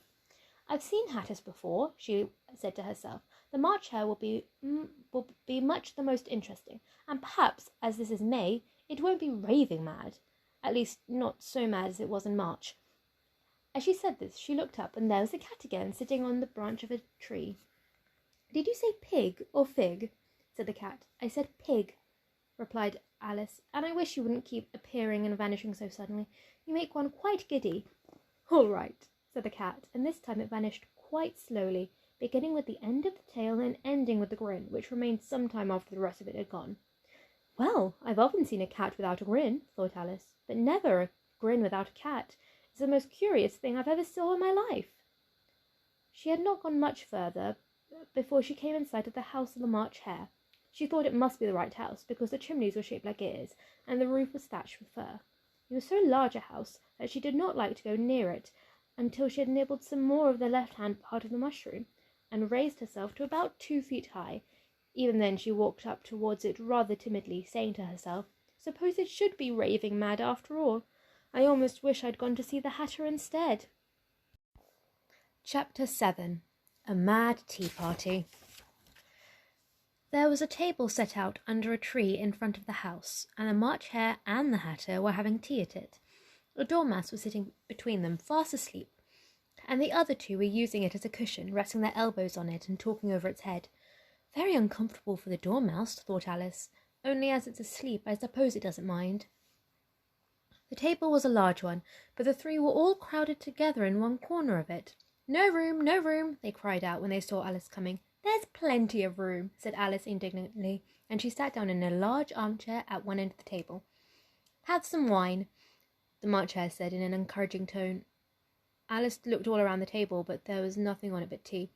"I don't see any wine," she remarked. "There isn't any," said the March Hare. "Then it wasn't very civil of you to offer it," said Alice angrily. "It wasn't very civil of you to sit down without being invited," said the March Hare. "I didn't know it was your table," said Alice. "It's laid out for a great many more than 3. "Your hair wants cutting," said the Hatter. He had been looking at Alice for some time with great curiosity, and this was his first speech. "You should learn not to make personal remarks," Alice said with some severity. "It's very rude." The Hatter opened his eyes very wide on hearing this, but all he said was, "Why is a raven like a writing desk?" "Come, we shall have some fun now," thought Alice. "I'm glad they've begun asking riddles. I believe I can guess that," she added aloud. "Do you mean that you think you can find out the answer to it?" said the March Hare. "Exactly so," said Alice. "Then you should say what you mean," the March Hare went on. "I do," Alice hastily replied. At least I mean what I say. That's the same thing, you know." "Not the same thing a bit," said the Hatter. "You might just as well say I see what I eat is the same thing as I eat what I see." "You might just as well say," added the March Hare, "that I like what I get is the same thing as I get what I like." "You might as well just say," added the Dormouse, who seemed to be talking in his sleep, "that I breathe when I sleep is the same thing as I sleep when I breathe." "It is the same thing with you," said the Hatter, and here the conversation dropped, and the party sat silently for a minute, while Alice thought over all she could remember about ravens and writing desks, which wasn't much. The Hatter was the first to break the silence. "What day of the month is it?" he said, turning to Alice. He had taken his watch out of his pocket and was looking at it uneasily, shaking it every now and then, and holding it to his ear. Alice considered a little, and then said, "The 4th. "2 days wrong," sighed the Hatter. "I told you butter wouldn't suit the works," he added, looking angrily at the March Hare. "It was the best butter," the March Hare replied meekly. "Yes, but some crumbs must have gone in as well," the Hatter grumbled. "You shouldn't have put it in with the bread knife." The March Hare took the watch and looked at it gloomily. Then he dipped it in his cup of tea and looked at it again, but he could think of nothing better to say than his first remark. "It was the best butter, you know." Alice had been looking over his shoulder with some curiosity. "What a funny watch," she remarked. "It tells the day of the month, but doesn't tell what o'clock it is." "Why should it?" muttered the Hatter. "Does your watch tell you what year it is?" "Of course not," Alice replied very readily, "but that's because it stays the same year for such a long time together." "Which is just the case as with mine," said the Hatter. Alice felt dreadfully puzzled. The Hatter's remark seemed to have no sort of meaning in it, and yet it was certainly English. "I don't quite understand you," she said, as politely as she could. "The Dormouse is asleep again," said the Hatter, and he poured a little hot tea upon its nose. The Dormouse shook its head impatiently and said, without opening its eyes, of course, just what I was going to remark myself." "Have you guessed the riddle yet?" the Hatter said, turning to Alice again. "No, I give up," Alice replied. "What's the answer?" "I haven't the slightest idea," said the Hatter. "Nor I," said the March Hare. Alice sighed wearily. "I think you might do something better with the time," she said, "than waste it in asking riddles that have no answers." "If you knew time as well as I do," said the Hatter, "you wouldn't talk about wasting it. It's him." "I don't know what you mean," said Alice. "Of course you don't," the Hatter said, tossing his head contemptuously. "I dare say you've never even spoke to time." "Perhaps not," cautiously replied Alice, "but I know I have to beat time when I learn music." "Ah, that accounts for it," said the Hatter. "He won't stand beating. Now, if you only kept on good terms with him, he'd do almost anything you liked with the clock. For instance, suppose it was 9 o'clock in the morning, just in time to begin lessons. You'd only have to whisper a hint to time, and round goes the clock in a twinkling. 1:30, time for dinner." "I only wish it was," the March Hare said to itself in a whisper. "That would be grand, certainly," said Alice thoughtfully. "But then, I shouldn't be hungry for it, you know." "Not at first, perhaps," said the Hatter, "but you could keep it to 1:30 as long as you liked." "Is that the way you manage?" Alice asked. The Hatter shook his head mournfully. "Not I," he replied. "We quarrelled last March, just before he went mad, you know," pointing with his teaspoon at the March Hare. "It was at the great concert given by the Queen of Hearts, and I had to sing, 'Twinkle, twinkle, little bat, how I wonder where you're at.' You know the song, perhaps?" "I've heard something like it," said Alice. "It goes on, you know," the Hatter continued, "in this way. Up above the world you fly, like a tea tray in the sky. Twinkle, twinkle." Here the Dormouse shook itself and began singing in its sleep. "Twinkle, twinkle, twinkle, twinkle," and went on so long that they had to pinch it to make it stop. "Well, I'd hardly finished the first verse," said the Hatter, "when the Queen jumped up and bawled out, 'He's murdering the time off with his head.'" "How dreadfully savage!" exclaimed Alice.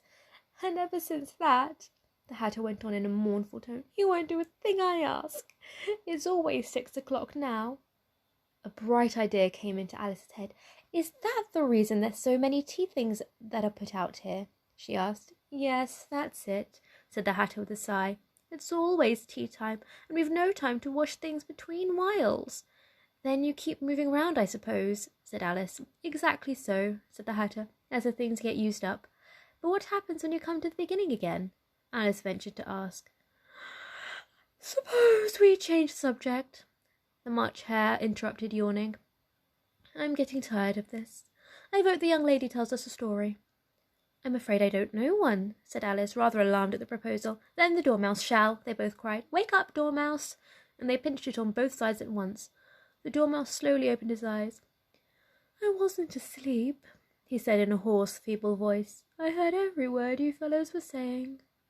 "Tell us a story," said the March Hare. "Yes, please do," pleaded Alice. "And be quick about it," added the Hatter, "or you'll be asleep again before it's done." "Once upon a time there were 3 little girls," the Dormouse began in a great hurry. "Their names were Elsie, Lacie, and Tilly, and they lived at the bottom of a well." "What did they live on?" said Alice, who always took a great interest in questions of eating and drinking. "They lived on treacle," said the Dormouse, after thinking a minute or two. "They couldn't have done that, you know," Alice gently remarked. "They'd have been ill." "So they were," said the Dormouse, "very ill." Alice tried to fancy to herself what such an extraordinary way of living would be like, but it puzzled her too much, so she went on. "But why did they live at the bottom of a well?" "Take some more tea," the March Hare said to Alice very earnestly. "I haven't had anything yet," replied Alice in an offended tone, "so I can't take more." "You mean you can't take less," said the Hatter. "It's very easy to take more than nothing." "Nobody asked your opinion," said Alice. "Who's making personal remarks now?" the Hatter asked triumphantly. Alice did not quite know what to say to this, so she helped herself to some tea and bread and butter, and then turned to the Dormouse and repeated her question. "Why did they live at the bottom of a well?" The Dormouse again took a minute or two to think about it, then said, "It was a treacle well." "There's no such thing," Alice was beginning very angrily, but the Hatter and the March Hare went, "Shh, shh," and the Dormouse sulkily remarked, "If you can't be civil, you'd better finish the story for yourself." No, please go on," Alice said very humbly. "I won't interrupt again. I dare say there may be one." "One indeed," said the Dormouse indignantly. However, he consented to go on. "And so these 3 little sisters, they were learning to draw, you know." "What did they draw?" said Alice, quite forgetting her promise. "Treacle," said the Dormouse, without considering at all this time. I want a clean cup, interrupted the Hatter. Let's all move one place on. He moved on as he spoke, and the Dormouse followed him. The March Hare took the Dormouse's place, and Alice rather unwillingly took the place of the March Hare. The Hatter was the only one who got any advantage from the change, and Alice was a good deal worse off than before, as the March Hare had just upset the milk jug onto his plate. Alice did not wish to offend the Dormouse again, so she began rather cautiously. But I don't understand. Where did they draw the treacle from? You can draw water out of a water well, said the Hatter, so I should think you could draw treacle out of a treacle well. Stupid. But they were in the well, Alice said to the Dormouse, not choosing to notice this last remark. Of course they were, said the Dormouse. Well in. This answer so confused poor Alice that she let the Dormouse go on for some time without interrupting it. They were learning to draw. The Dormouse went on, yawning and rubbing its eyes, for it was getting very sleepy. And they drew all manner of things. Anything that begins with an M. Why an M? Said Alice. Why not? Said the March Hare. Alice was silent. The Dormouse had closed its eyes by this time and was going off into a doze, but upon being pinched by the Hatter, it woke up again with a little shriek and went on, That begins with an M. Such as mousetraps and the moon and memory and muchness. You know you say things that are much of a muchness. Did you ever see such a thing as a drawing of a muchness? Really, now you ask me, said Alice, very much confused. I don't think. Then you shouldn't talk, said the Hatter. This piece of rudeness was more than Alice could bear. She got up in great disgust and walked off. The Dormouse fell asleep instantly, and neither of the others took the least notice of her going, though she looked back once or twice, half hoping that they would call after her. The last time she saw them, they were trying to put the Dormouse into the teapot. At any rate, I'll never go there again, said Alice, as she picked her way through the woods. It's the stupidest tea party I was ever at in all my life. Just as she said this, she noticed that one of the trees had a door leading right into it. That's very curious, she thought, but everything's curious today. I think I may as well go in at once. And in she went. Once more she found herself in the long hall, and close to the little glass table. Now I'll manage better this time, she said to herself, and began by taking the little golden key and unlocking the door that led into the garden. Then she went to work nibbling at the mushroom. She had kept a piece of it in her pocket, till she was about a foot high. Then she walked down the little passage, and then she found herself at last in the beautiful garden, among the bright flower beds and the cool fountains. Chapter 8. The Queen's Croquet Ground. A large rose tree stood near the entrance of the garden. The roses growing on it were white, but there were 3 gardeners at it, busily painting them red. Alice thought this a very curious thing, and she went nearer to watch them. And just as she came up to them, she heard one of them say, Look out now, 5, don't go splashing paint over me like that. I couldn't help it, said 5 in a sulky tone. 7 jogged my elbow. On which 7 looked up and said, That's right, 5, always lay the blame on others. You'd better not talk, said 5. I heard the Queen say only yesterday you deserve to be beheaded.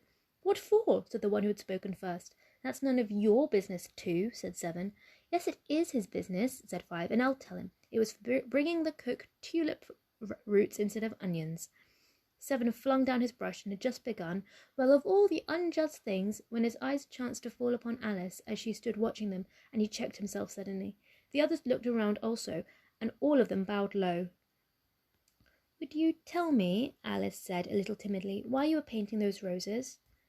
5 and 7 said nothing, but looked at 2. 2 began in a low voice. Why, the fact is, you see, miss, this here ought to have been a red rose tree, and we put a white one in by mistake, and if the Queen was to find out, we should all have our heads cut off, you know. So you see, miss, we're doing our best before she comes to—" At this moment 5, who had been anxiously looking across the garden, called out, The Queen! The Queen! And the 3 gardeners instantly threw themselves flat upon their faces. There was a sound of many footsteps, and Alice looked around, eager to see the Queen. First came 10 soldiers carrying clubs. These were all shaped like the 3 gardeners, oblong and flat, with their heads and feet at the corners. Next the 10 courtiers. These were ornamented all over with diamonds, and walked 2 by 2 as the soldiers did. After these came the royal children. There were 10 of them, and the little dears came jumping merrily along, hand in hand, in couples. They were all ornamented in hearts. Next came the guests, mostly kings and queens, and amongst them Alice recognised a white rabbit. It was talking in a hurried, nervous manner, smiling at everything that was said, and went by without noticing her. Then followed the Knave of Hearts, carrying the king's crown on a crimson velvet cushion, and last of all this grand procession came the King and the Queen of Hearts. Alice was rather doubtful whether she ought not to lie down on her face like the three gardeners, but she could not remember ever having heard of such a rule at processions. And besides, what would be the use of a procession, thought she, if people had all to lie down upon their faces so they couldn't see it? So she stood still where she was and waited. When the procession came opposite to Alice, they all stopped and looked at her, and the Queen said severely, "Who is this?"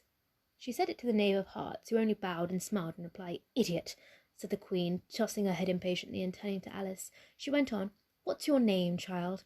"My name is Alice, so please your Majesty," said Alice very politely, but she added to herself, "Why, they're only a pack of cards, after all. I needn't be afraid of them." "And who are these?"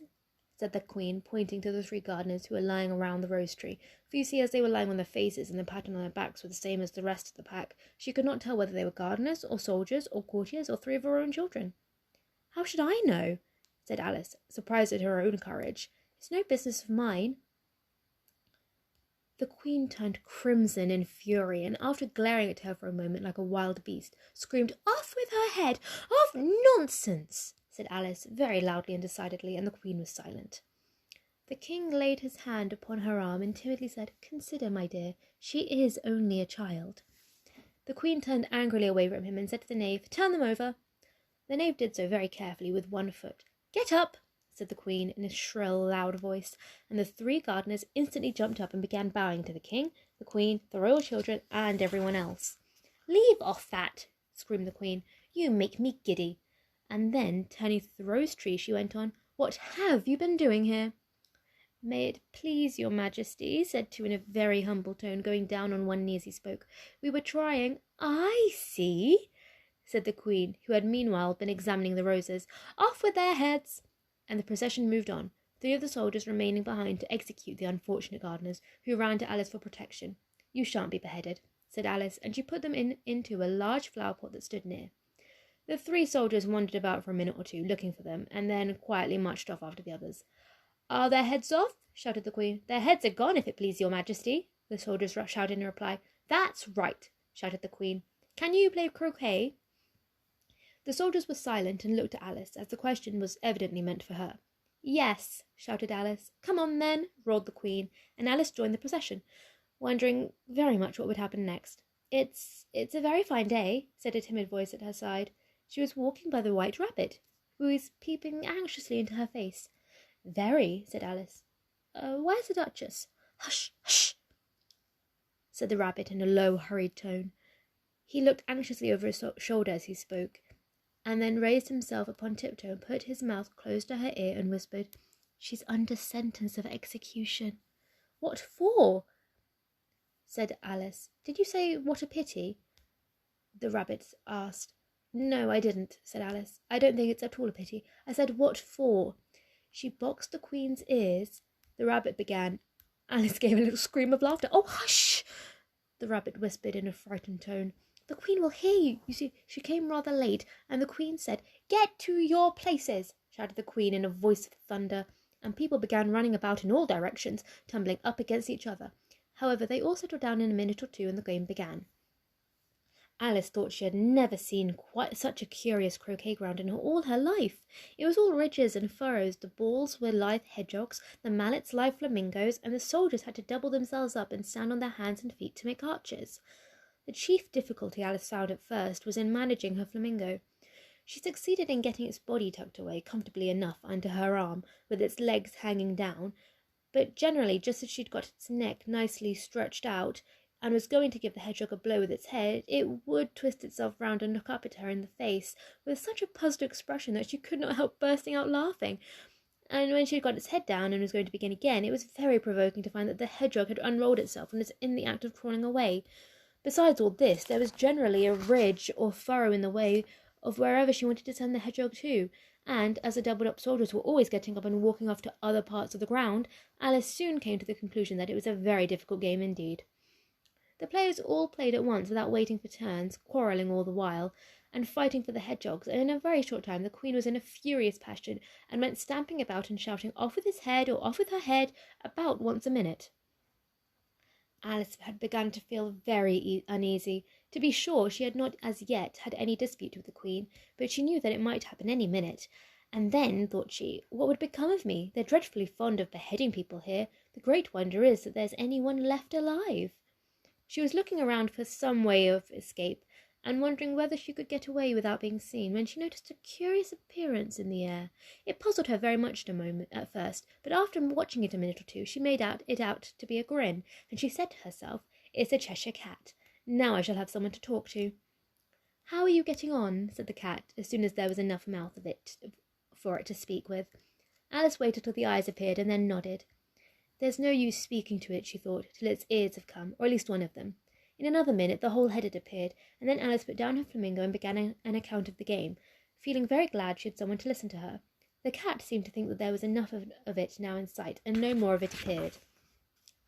"I don't think they play at all fairly," Alice began in a rather complaining tone, "and they all quarrel so dreadfully one couldn't hear oneself think or speak, and they don't seem to have any rules in particular. At least, if there are, no one attends to them, and you've no idea how confusing it all is, the things being alive. For instance, there's the arch I've got to go through, walking about the other end of the ground, and I should have croqueted the queen's hedgehog just now, only it ran away when it saw mine coming."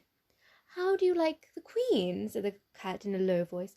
"Not at all," said Alice. "She's so extremely—" Just then she noticed that the queen was close behind her, listening, so she went on, "likely to win, that it's hardly worth while finishing the game." The queen smiled and passed on. "Who are you talking to?" said the king, coming up to Alice and looking at the cat's head with great curiosity. "It's a friend of mine, a Cheshire cat," said Alice. "Allow me to introduce it." "I don't like the look of it at all," said the king. "However, it may kiss my hand if it likes." "I'd rather not," the cat remarked. "Don't be impertinent," said the king, "and don't look at me like that." He got behind Alice as he spoke. "A cat may look at a king," said Alice. "I've read that in some book, but I don't remember where." "Well, it must be removed," said the king very decidedly, and he called to the queen, who was passing at the moment. "My dear, I wish you would have this cat removed." The queen had only one way of settling all difficulties, great or small. "Off with his head," she said, without even looking around. "I'll fetch the executioner myself," said the king eagerly, and he hurried off. Alice thought she might as well go back and see how the game was getting on, as she heard the queen's voice in the distance, screaming with passion. She had already heard her sentence 3 of the players to be executed for having missed their turns, and she did not like the look of things at all, as the game was in such confusion that she never knew whether it was her turn or not. She went in search of her hedgehog. The hedgehog was engaged in a fight with another hedgehog, which seemed to Alice an excellent opportunity for croqueting one of them with the other. The only difficulty was that her flamingo was gone across the other side of the garden, where Alice could see it trying in a helpless sort of way to fly up into a tree. By the time she had caught the flamingo and brought it back, the fight was over, and both hedgehogs were out of sight. But it doesn't matter much, thought Alice, as all the archers are gone from this side of the ground. So she tucked it away under her arm that it might not escape again, and went back for some more conversation with her friend. When she got back to the Cheshire Cat, she was surprised to find quite a large crowd collected around it. There was a dispute going on between the executioner, the king, and the queen, who were all talking at once, while all the rest were quite silent and looking very uncomfortable. The moment Alice appeared, she was appealed to by all 3 to settle the question, and they repeated their arguments to her, though, as they all spoke at once, she found it very hard indeed to make out exactly what they said. The executioner's argument was that you couldn't cut off a head unless there was a body to cut it off from, that he had never had to do such a thing before, and he wasn't going to begin at his time of life. The king's argument was that anything that had a head could be beheaded, and that you weren't to talk nonsense. The queen's argument was that if something wasn't done about it in less than no time, she'd have everybody executed all around.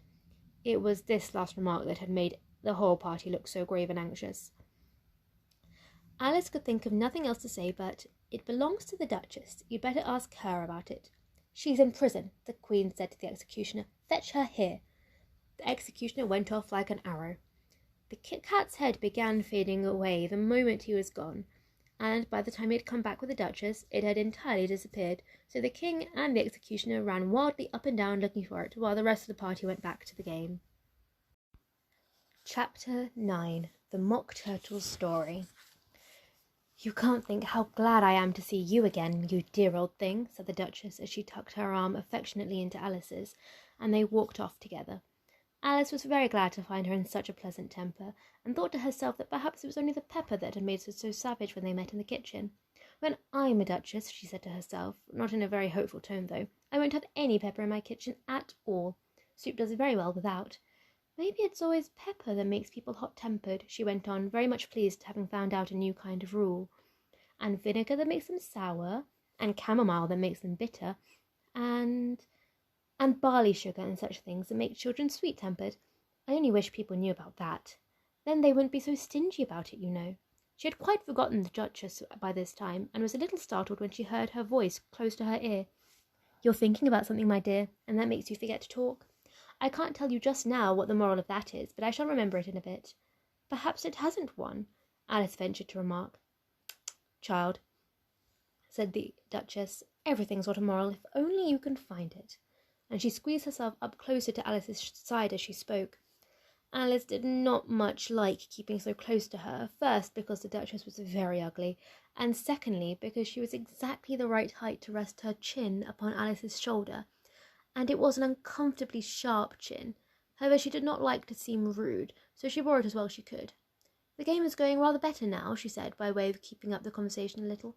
"'Tis so," said the Duchess, "and the moral of that is, 'Oh, 'tis love that makes the world go round.'" "Somebody said," Alice whispered, "that it's done by everyone minding their own business." "Ah, well, it means much the same thing," said the Duchess, digging her sharp little chin into Alice's shoulder as she added, "and the moral of that is, take care of the scents, and the sounds will take care of themselves." How fond she is of finding morals in things, Alice thought to herself. "I dare say you're wondering why I don't put my arm around your waist," said the Duchess after a pause. "The reason is that I'm doubtful about the temper of your flamingo. Shall I try the experiment?" "He might bite," Alice cautiously replied, not feeling at all anxious to have the experiment tried. "Very true," said the Duchess. "Flamingos and mustard both bite. And the moral of that is, birds of a feather flock together." "Only mustard isn't a bird," Alice remarked. "Right as usual," said the Duchess. "What a clear way you have of putting things." "It's a mineral, I think," said Alice. "Of course it is," said the Duchess, who seemed ready to agree with everything that Alice said. "There's a large mustard mine near here, and the moral of that is, the more there is of mine, the less there is of yours." "Oh, I know," exclaimed Alice, who had not attended to this last remark. "It's a vegetable. It doesn't look like one, but it is." "I quite agree with you," said the Duchess, "and the moral of that is, be what you would seem to be. Or, if you'd like to put it more simply, never imagine yourself not to be otherwise than what it might appear to others that what you were, or might have been, was not otherwise what you had been would have appeared to them to otherwise be." "I think I should understand that better," Alice said very politely, "if I had it written down, but I can't quite follow it as you say it." "There's nothing to what I could say if I choose," the Duchess replied in a pleased tone. "Pray don't trouble yourself to say it any longer than that," said Alice. "Oh, don't talk about trouble," said the Duchess. "I make you a present of everything I've said as yet." A cheap sort of present, thought Alice. I'm glad they don't give birthday presents like that. But she did not venture to say it out loud. "Thinking again?" the Duchess asked, with another dig of her sharp little chin. "I have a right to think," said Alice sharply, for she was beginning to feel a little worried. "Just about as much right," said the Duchess, "as pigs have to fly, and But here, to Alice's great surprise, the Duchess's voice died away, even in the middle of her favourite word, moral, and the arm that was linked into hers began to tremble. Alice looked up, and there stood the Queen right in front of them, with her arms folded, frowning like a thunderstorm. A fine day, Your Majesty," the Duchess began in a low, weak voice. "Now, I give you fair warning," shouted the Queen, stamping on the ground as she spoke. "Either you or your head must be off, and that in about half no time. Take your choice." The Duchess took her choice and was gone in a moment. "Let's get on with the game," the Queen said to Alice, and Alice was much too frightened to say a word, but slowly followed her back to the croquet ground. The other guests had also taken advantage of the Queen's absence, and were resting in the shade. However, the moment they saw her, they hurried back to the game, the Queen merely remarking that a moment's delay would cost them their lives. All the time they were playing, the queen never left off quarrelling with the other players, or shouting off with his head or off with her head. Those whom she had sentenced were taken into custody by the soldiers, who of course had to leave off being archers to do this, so that by the end of half an hour or so there were no archers left, and all the players, except the king, queen, and Alice, were in custody and under sentence of execution. Then the queen left off, quite out of breath, and said to Alice, "Have you seen the Mock Turtle yet?" "No," said Alice. "I don't even know what a mock turtle is." "It's a thing mock turtle soup is made from," said the queen. "I never saw one nor heard of one," said Alice. "Come on then," said the queen, "and he shall tell you his history." As they walked off together, Alice heard the king say in a low voice to the company generally, "You are all pardoned." "Come, now that's a good thing," she said to herself, for she had felt quite unhappy at the number of executions the queen had ordered. They very soon came upon a griffin, lying fast asleep in the sun. "Up, lazy thing," said the queen, "and take this young lady to see the Mock Turtle and to hear his history. I must go back and see after some executions I have ordered." And she walked off, leaving Alice alone with the griffin. Alice did not quite like the look of the griffin, but on the whole she thought it would be quite as safe to stay with it as to go after that savage queen, so she waited. The griffin sat up and rubbed its eyes, then watched the queen till she was quite out of sight. Then it chuckled. "What fun!" said the griffin, half to itself, half to Alice. "What is the fun?" said Alice. "Why, she," said the griffin. "It's all her fancy, that. They never executes nobody, you know. Come on." "Everybody says 'come on' here," thought Alice, as she went slowly after it. "I never was so ordered about in all my life. Never." They had not gone far before they saw the Mock Turtle in the distance, sitting sad and lonely on a little ledge of rock. And as they came nearer, Alice could hear him sighing as if his heart would break. She pitied him deeply. "What is his sorrow?" she asked the griffin, and the griffin answered, very nearly in the same words as before, "It's all his fancy, that. He hasn't got no sorrow, you know. Come on." So they went up to the Mock Turtle, who looked at them with large eyes full of tears, but said nothing. "This here young lady," said the griffin, "she wants for to know your history, she do." "I'll tell it her," said the Mock Turtle in a deep, hollow tone. "Sit down, both of you, and don't speak a word till I've finished." So they sat down, and nobody spoke for some minutes. Alice thought to herself, "I don't see how he can ever finish if he doesn't begin," but she waited patiently. "Once," said the Mock Turtle at last with a deep sigh, "I was a real turtle." These words were followed by a very long silence, broken only by the occasional exclamation of from the griffin, and the constant heavy sobbing of the Mock Turtle. Alice was very nearly getting up and saying, "Thank you, sir, for your interesting history," but she could not help thinking that there must be more to come. So she sat still and said nothing. "When we were little," the Mock Turtle went on at last, more calmly, though still sobbing every now and again, "we went to school in the sea. The master was an old turtle. We used to call him Tortoise." "Why do you call him Tortoise if he wasn't one?" Alice asked. "We called him Tortoise because he taught us," said the Mock Turtle angrily. "Really, you are very dull." "You ought to be ashamed of yourself for asking such a simple question," added the griffin, and then they both sat silent and looked at poor Alice, who felt ready to sink into the earth. At last the griffin said to the Mock Turtle, "Drive on, old fellow, don't be all day about it." And he went on in these words. "Yes, we went to school in the sea, though you mayn't to believe it." "I never said I didn't," interrupted Alice. "You did," said the Mock Turtle. "Hold your tongue," added the griffin before Alice could speak again. The Mock Turtle went on. "We had the best of educations. In fact, we went to school every day." "I've been to a day school too," said Alice. "You needn't be so proud as all that." "With extras?" asked the Mock Turtle a little anxiously. "Yes," said Alice. "We learned French and music." "And washing?" said the Mock Turtle. "Certainly not," said Alice indignantly.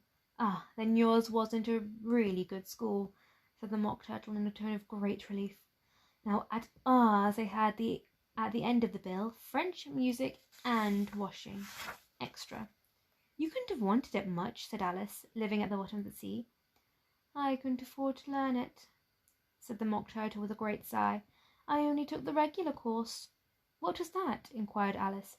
"Reeling and writhing, of course, to begin with," the Mock Turtle replied. "And then with the different branches of arithmetic, ambition, distraction, uglification, and derision." I never heard of uglification, Alice ventured to say. What is it? The Gryphon lifted up both of its paws in surprise. What, never heard of uglifying? He exclaimed. You know what to beautify is, I suppose. Yes, said Alice doubtfully. It means to make anything prettier. Well then, the Gryphon went on, if you don't know what to uglify is, you are a simpleton. Alice did not feel encouraged to ask any more questions about it, so she turned to the Mock Turtle and said, What else had you to learn? Well, there was mystery, the Mock Turtle replied, counting off the subjects on his flappers. Mystery, ancient and modern, with seography. Then drawling. The drawling master was an old conger eel that used to come once a week. He taught us drawling, stretching, and fainting in coils. What was that like? Said Alice. Well, I can't show it to you myself, the Mock Turtle said. I'm too stiff, and the Gryphon never learnt it. Hadn't time, said the Gryphon. I went to the classics master, though. He was an old crab, he was. I never went to him, the Mock Turtle said with a sigh. He taught laughing and grief, they used to say. So he did, said the Gryphon, sighing in his turn, and both creatures held their faces in their paws. And how many hours a day did you do lessons? Said Alice, in a hurry to change the subject. 10 hours the first day, said the Mock Turtle, 9 hours the next, and so on. What a curious plan, exclaimed Alice. That's the reason they're called lessons, the Gryphon remarked, because they lessen from day to day. This was quite a new idea to Alice, and she thought it over a little before she made her next remark. Then the 11th day must have been a holiday. Of course it was, said the Mock Turtle. And how did you manage on the 12th? Alice went on eagerly. That's enough about lessons, the Gryphon interrupted in a very decided tone. Tell us something about the games now. Chapter 10. The Lobster Quadrille. The Mock Turtle sighed deeply and drew back one flapper across his eyes. He looked at Alice and tried to speak, but for a minute or two sobs choked his voice. Same as if he had a bone in his throat, said the Gryphon, and it set to work shaking him and punching him in the back. At last the Mock Turtle recovered his voice, and, with tears running down his cheeks, he went on again. You may not have lived much under the sea. I haven't, said Alice. And perhaps you were never introduced to a lobster. Alice began to say I once tasted, but checked herself hastily and said no, never. So you can have no idea what a delightful thing a lobster quadrille is. No, indeed, said Alice. What sort of dance is it? Why, said the Gryphon, you first form into a line along the seashore. 2 lines, cried the Mock Turtle. Seals and turtles and salmon and so on. Then, when you've cleared all the jellyfish out of the way... That generally takes some time, interrupted the Gryphon. You advance twice, each with a lobster as a partner, cried the Gryphon. Of course, the Mock Turtle said. Advance twice, set to partners, change lobsters, and retire in the same order, continued the Gryphon. Then, you know, the Mock Turtle went on, you throw the lobsters, shouted the Gryphon with a bound into the air, as far out to sea as you can. Swim after them, screamed the Gryphon. Turn a somersault in the air, cried the Mock Turtle, capering wildly about. Change lobsters again, yelled the Gryphon at the top of its voice. Back to land again, and that's all the first figure. The Mock Turtle said, suddenly dropping his voice, and the 2 creatures, who had been jumping about like mad things all this time, sat down again very sadly and quietly and looked at Alice. It must be a very pretty dance, said Alice timidly. Would you like to see a little of it? Said the Mock Turtle. Very much indeed, said Alice. Come, let's try the first figure, said the Mock Turtle to the Gryphon. We can do without the lobsters, you know. Which shall sing? Oh, you sing, said the Gryphon. I've forgotten the words.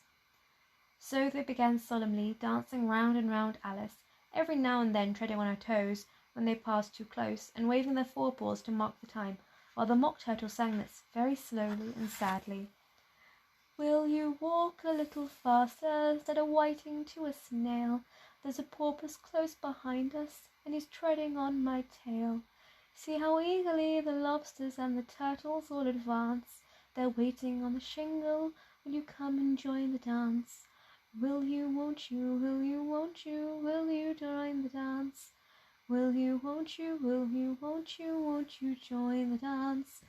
You can really have no notion of how delightful it will be when they take us up and throw us with the lobsters out to sea. But the snail replied, too far, he gave a look askance. Said he thanked the whiting kindly, but he would not join the dance. Would not, could not, would not, could not, would not join the dance. Would not, could not, would not, could not join the dance. What matters it how far we go? His scaly friend replied. There is another shore, you know, upon the other side. The farther off from England, the nearer is to France. And turn not pale, beloved snail, but come and join the dance. Will you, won't you, will you, won't you, will you join the dance? Will you, won't you, will you, won't you join the dance? Thank you. It was a very interesting dance to watch, said Alice, feeling very glad that it was over at last. And I do so like that curious song about the whiting. Oh, as to the whiting, said the Mock Turtle, you've seen them, of course. Yes, said Alice. I've often seen them at Din. She checked herself hastily. I don't know where Din may be, said the Mock Turtle, but if you've seen them so often, of course you know what they're like. I believe so, Alice thoughtfully replied. They have their tails in their mouths, and they're all over crumbs. You're wrong about the crumbs, said the Mock Turtle. Crumbs would all wash off in the sea, but they have their tails in their mouths, and the reason is... Here the Mock Turtle yawned and shut his eyes. Tell her about the reason and all that, he said to the Gryphon. The reason is, said the Gryphon, that they would go with the lobsters to the dance, so they got thrown out to sea. So they had to fall a long way, so they got their tails fast in their mouths, so they couldn't get them out again. That's all. Thank you, said Alice. It's very interesting. I never knew so much about a whiting before. I can tell you more than that if you like, said the Gryphon. Do you know why it's called a whiting? I never thought about it, said Alice. Why? It does the boots and shoes, the Gryphon replied very solemnly. Alice was thoroughly puzzled. Does the boots and shoes? She repeated in a wondering tone. Why, what are your shoes done with? Said the Gryphon. I mean, what makes them so shiny? Alice looked down at them and considered a little before she gave her answer. They're done with blacking, I believe. Boots and shoes under the sea, the Gryphon went on in a deep voice, are done with whiting. Now you know. And what are they made of? Alice asked in a tone of great curiosity. Soles and eels, of course, the Gryphon replied rather impatiently. Any shrimp would have told you that. If I'd been the whiting, said Alice, whose thoughts were still running on the song, I'd have said to the porpoise, keep back, please, we don't want you with us. They were obliged to have him with them, the Mock Turtle said. No wise fish would go anywhere without a porpoise. Wouldn't it really? Said Alice in a tone of great surprise. Of course not, said the Mock Turtle. Why, if a fish came to me and told him he was going on a journey, I should say, with what purpose? Don't you mean purpose? Said Alice. I mean what I say, the Mock Turtle replied in an offended tone, and the Gryphon added, Come, let's hear of some of your adventures. I could tell you my adventures, beginning from this morning, said Alice a little timidly, but it's no use going back to yesterday, because I was a different person then. Explain all that, said the Mock Turtle. No, the adventures first, said the Gryphon in an impatient tone. Explanations take such a dreadful time. So Alice began telling them of her adventures from the time when she first saw the White Rabbit. She was a little nervous about it just at first. The two creatures got so close to her, one on each side, and opened their eyes and mouths so very wide, but she gained courage as she went on. Her listeners were perfectly quiet till she got to the part about her repeating "You are old, Father William" to the caterpillar, and the words all coming differently. And the Mock Turtle drew a long breath and said, That's very curious. It's all about as curious as it can be, said the Gryphon. It all came different, the Mock Turtle repeated thoughtfully. I should like to hear her try and repeat something new. Tell her to begin. He looked at the Gryphon as if he thought it had some kind of authority over Alice. Stand up and repeat, "'Tis the voice of the sluggard," said the Gryphon. How the creatures order one about and make one repeat lessons, thought Alice. I might as well be at school at once. However, she got up and began to repeat it, but her head was so full of the lobster quadrille that she hardly knew what she was saying, and the words came very queer indeed. "'Tis the voice of the lobster, I heard him declare, You have baked me too brown, I must sugar my hair.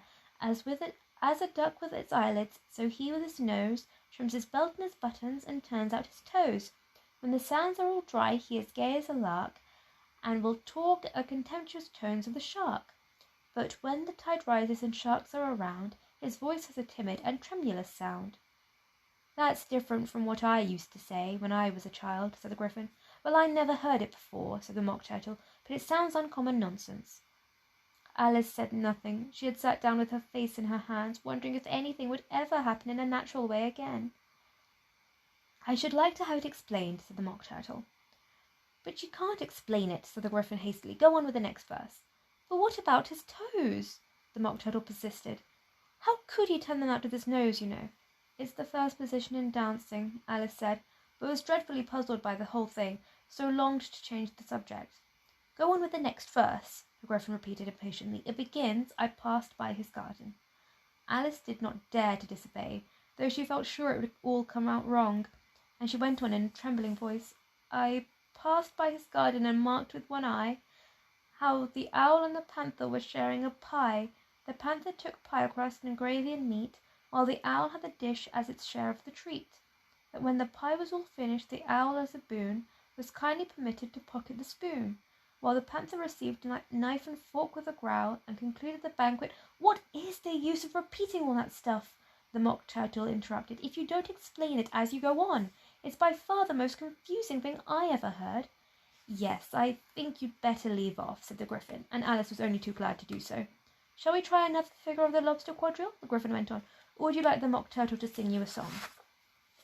"Oh, a song, please, if the Mock Turtle would be so kind," Alice replied, so eagerly that the Gryphon said in a rather offended tone, "No accounting for tastes. Sing her turtle soup, will you, old fellow?" The Mock Turtle sighed deeply and began in a voice sometimes choked by sobs to sing this: "Beautiful soup, so rich and green, waiting in a hot tureen. Who for such dainties would not stoop? Soup of the evening, beautiful soup. Soup of the evening, beautiful soup. Beautiful soup, beautiful soup. Soup of the evening, beautiful, beautiful soup. Beautiful soup, who cares for fish, game, or any other dish? Who would not give all else for two? Pennyworth only of beautiful soup. Pennyworth only of beautiful soup. Beautiful soup, beautiful soup. Soup of the evening, beautiful, beautiful soup." "Chorus again!" cried the Gryphon, and the Mock Turtle had just begun to repeat it when a cry of "The trial's beginning!" was heard in the distance. "Come on!" cried the Gryphon, and, taking Alice by the hand, it hurried off, without waiting to the end of the song. "What trial is it?" Alice panted as she ran, but the Gryphon only answered, "Come on!" and ran the faster, while more and more faintly came, carried on by the breeze that followed them, the melancholy words, "Soup of the evening, beautiful, beautiful soup." Chapter 11. Who Stole the Tarts? The King and Queen of Hearts were seated on their throne when they arrived, with a great crowd assembled about them, all sorts of little birds and beasts, as well as the whole pack of cards. The knave was standing before them in chains, with a soldier on each side to guard him, and near the king was the White Rabbit, with a trumpet in one hand and a scroll of parchment in the other. In the very middle of the court was a table, with a large dish of tarts upon it. They looked so good that it made Alice quite hungry to look at them. "I wish they'd get the trial done," she thought, "and hand round the refreshments." But there seemed to be no chance of this, so she began looking at everything about her to pass away the time. Alice had never been in a court of justice before, but she had read about them in books, and she was quite pleased to find that she knew the name of nearly everything there. "That's the judge," she said to herself, because of his great wig. The judge, by the way, was the king, and as he wore his crown over the wig, he did not look at all comfortable, and it was certainly not becoming. "And that's the jury box," thought Alice, "and those 12 creatures—" She was obliged to say creatures, you see, because some of them were animals and some were birds. "I suppose they are the jurors." She said this last word 2 or 3 times over to herself, being rather proud of it, for for she thought, and rightly too, that very few little girls of her age knew the meaning of it at all. However, jurymen would have done just as well. The 12 jurors were all writing very busily on slates. "What are they doing?" Alice whispered to the Gryphon.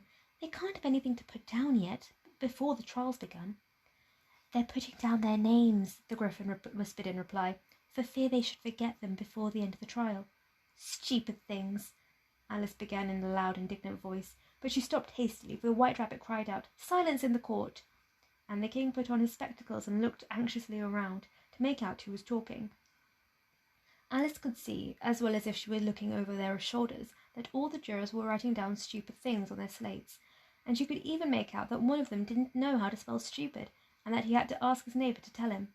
"A nice muddle their slates will be in before the trial's over," thought Alice. One of the jurors had a pencil that squeaked. This, of course, Alice could not stand, and she went round the court and got behind him, and very soon found an opportunity of taking it away. She did it so quickly that the poor little juror, it was Bill the lizard, could not make out at all what had become of it, so, after hunting all about for it, he was obliged to write with one finger for the rest of the day, and this was of very little use, as it left no mark on the slate. "Herald, read the accusation," said the King. On this, the White Rabbit blew 3 blasts on the trumpet, and then unrolled the parchment scroll and read as follows: "The Queen of Hearts, she made some tarts, all on a summer day. The Knave of Hearts, he stole those tarts and took them quite away." "Consider your verdict," the King said to the jury. "Not yet, not yet," the Rabbit hastily interrupted. "There's a great deal to come before that." "Call the first witness," said the King, and the White Rabbit blew 3 blasts on the trumpet and called out, "First witness." The first witness was the Hatter. He came in with a teacup in one hand and a piece of bread and butter in the other. "I beg pardon, your Majesty," he began, "for bringing these in, but I hadn't quite finished my tea when I was sent for." "You ought to have finished," said the King. "When did you begin?" The Hatter looked at the March Hare, who had followed him into the court, arm in arm with the Dormouse. 14th of March, I think it was," he said. 15th, said the March Hare. 16th, added the Dormouse. "Write that down," the King said to the jury, and the jury eagerly wrote down all 3 dates on their slate, and then added them up and reduced the answer to shillings and pence. "Take off your hat," the King said to the Hatter. "It isn't mine," said the Hatter. "Stolen!" the King exclaimed, turning to the jury, who instantly made a memorandum of the fact. "I keep them to sell," the Hatter added as an explanation. "I've none of my own. I'm a Hatter." Here the Queen put on her spectacles and began staring at the Hatter, who turned pale and fidgeted. "Give your evidence," said the King, "and don't be nervous, or I'll have you executed on the spot." This did not seem to encourage the witness at all.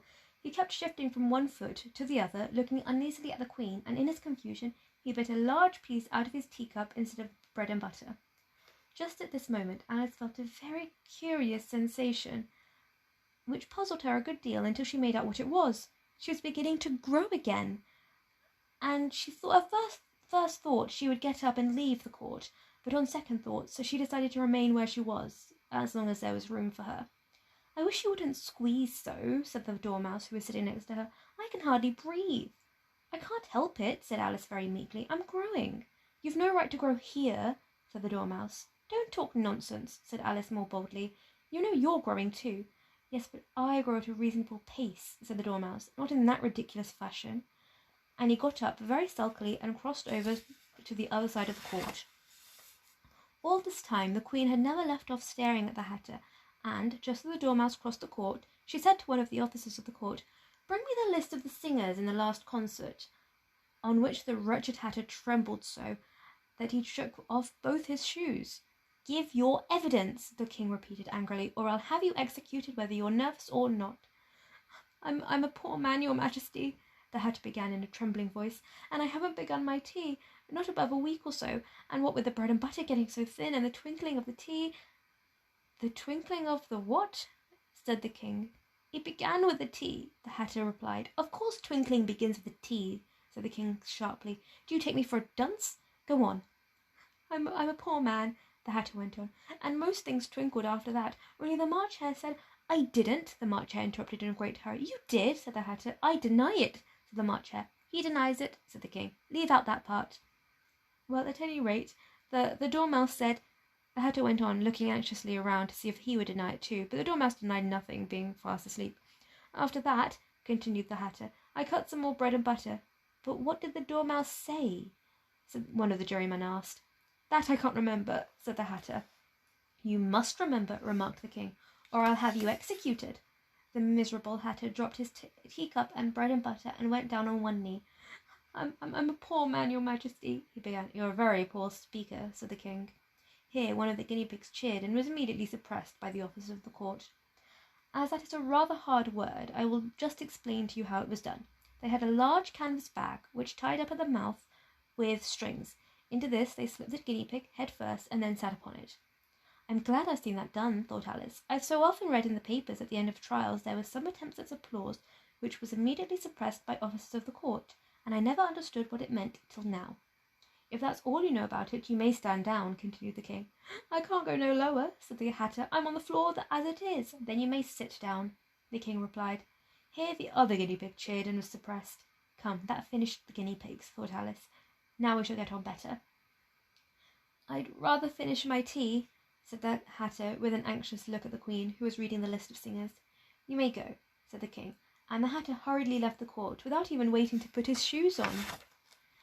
And just take his head off outside, the queen added to one of the officers, but the Hatter was out of sight before the officer could get to the door.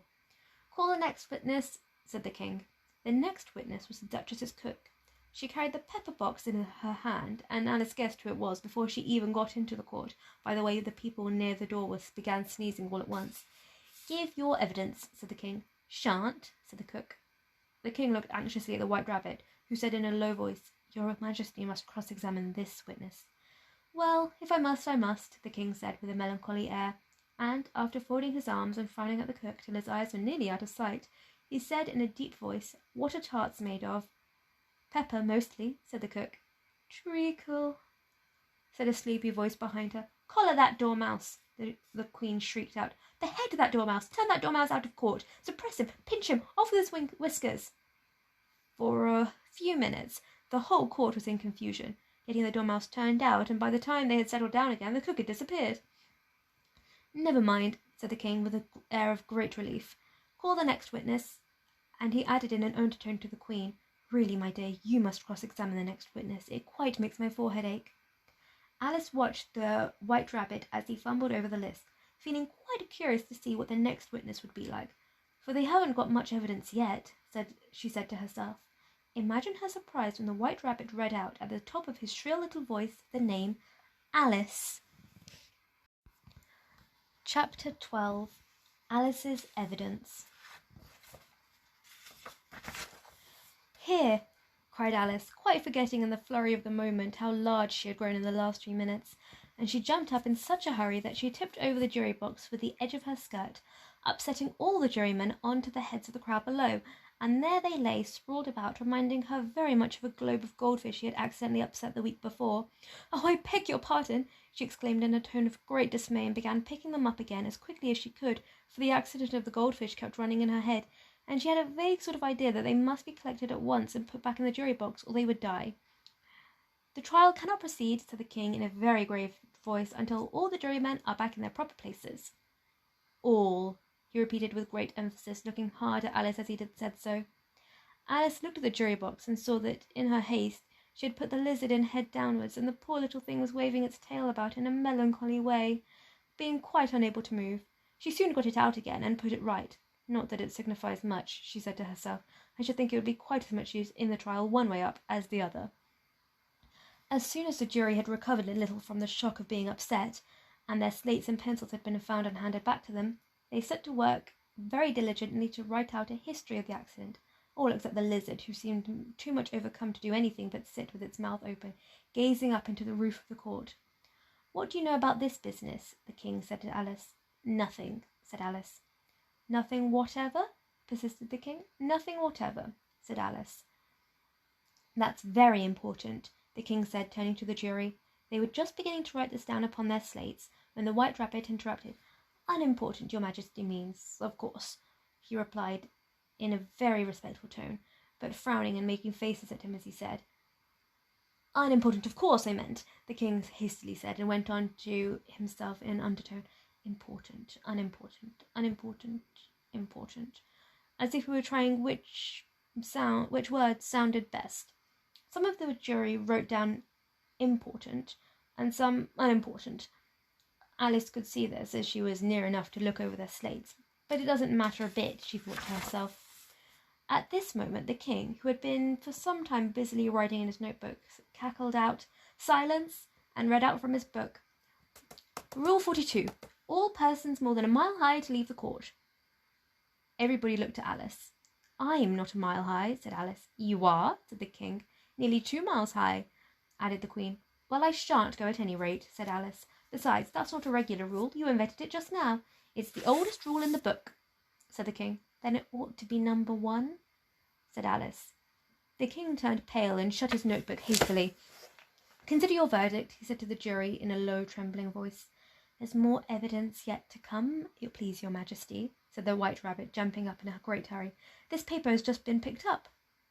"What's in it?" said the queen. "I haven't opened it yet," said the White Rabbit, "but it seems to be a letter, written by the prisoner to somebody." "It must have been that," said the king, "unless it was written to nobody, which isn't usual, you know." "Who's it directed to?" said one of the jurymen. "It isn't directed at all," said the White Rabbit. "In fact, there's nothing written on the outside." He unfolded the paper as he spoke, and added, "It isn't a letter after all, it's a set of verses." "Are they in the prisoner's handwriting?" asked another of the jurymen. "No, they're not," said the White Rabbit, "and that's the queerest thing about it." The jury all looked puzzled. "He must have imitated somebody else's hand," said the king. The jury all brightened up again. "Please, your majesty," said the knave, "I didn't write it, and they can't prove I did. There's no name signed at the end." "If you didn't sign it," said the king, "that only makes the matter worse. You must have meant some mischief, or else you'd have signed your name like an honest man." There was a general clapping of hands at this. It was the first really clever thing the king had said that day. "That proves his guilt," said the queen. "It proves nothing of the sort," said Alice. "Why, you don't even know what they're about." "Read them," said the king. The White Rabbit put on his spectacles. "Where shall I begin, please your majesty?" he asked. "Begin at the beginning," the king said gravely. "Then go on till you come to the end. Then stop."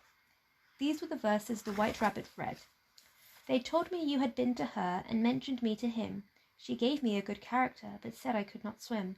He sent them word I had not gone, we know it to be true. If she should push the matter on, what would become of you? I gave her 1, they gave him 2, you gave us 3 or more. They all returned from him to you, though they were mine before. If I or she should chance to be involved in this affair, he trusts to you to set them free exactly as we were. My notion was that you had been, before she had this fit, an obstacle that came between him, ourselves, and it. Don't let him know she liked them best, for this must ever be a secret kept from all the rest, between yourself and me." "That's the most important piece of evidence we've heard yet," said the king, rubbing his hands. "So now let the jury, if any of them can explain it," said Alice. She had grown so large in the last few minutes that she wasn't a bit afraid of interrupting him. "I'll give him 6pence. I don't believe there's an atom of meaning in it." The jury all wrote down on their slates, "She doesn't believe there's an atom of meaning in it," but none of them attempted to explain the paper. If there's no meaning in it," said the king, "that saves a world of trouble, you know, as we needn't try to find any. And yet, I don't know," he went on, spreading out the verses upon his knee and looking at them with one eye. "I seem to see some meaning in them after all. Said I could not swim. You can't swim, can you?" he added, turning to the knave. The knave shook his head sadly. "Do I look like it?" he said, which he certainly did not, being made entirely of cardboard. "All right so far," said the king, and he went on muttering over the verses to himself. "We know it to be true. That's a jury, of course. I gave her 1, they gave him 2. Why, that must be what he did with the tarts, you know.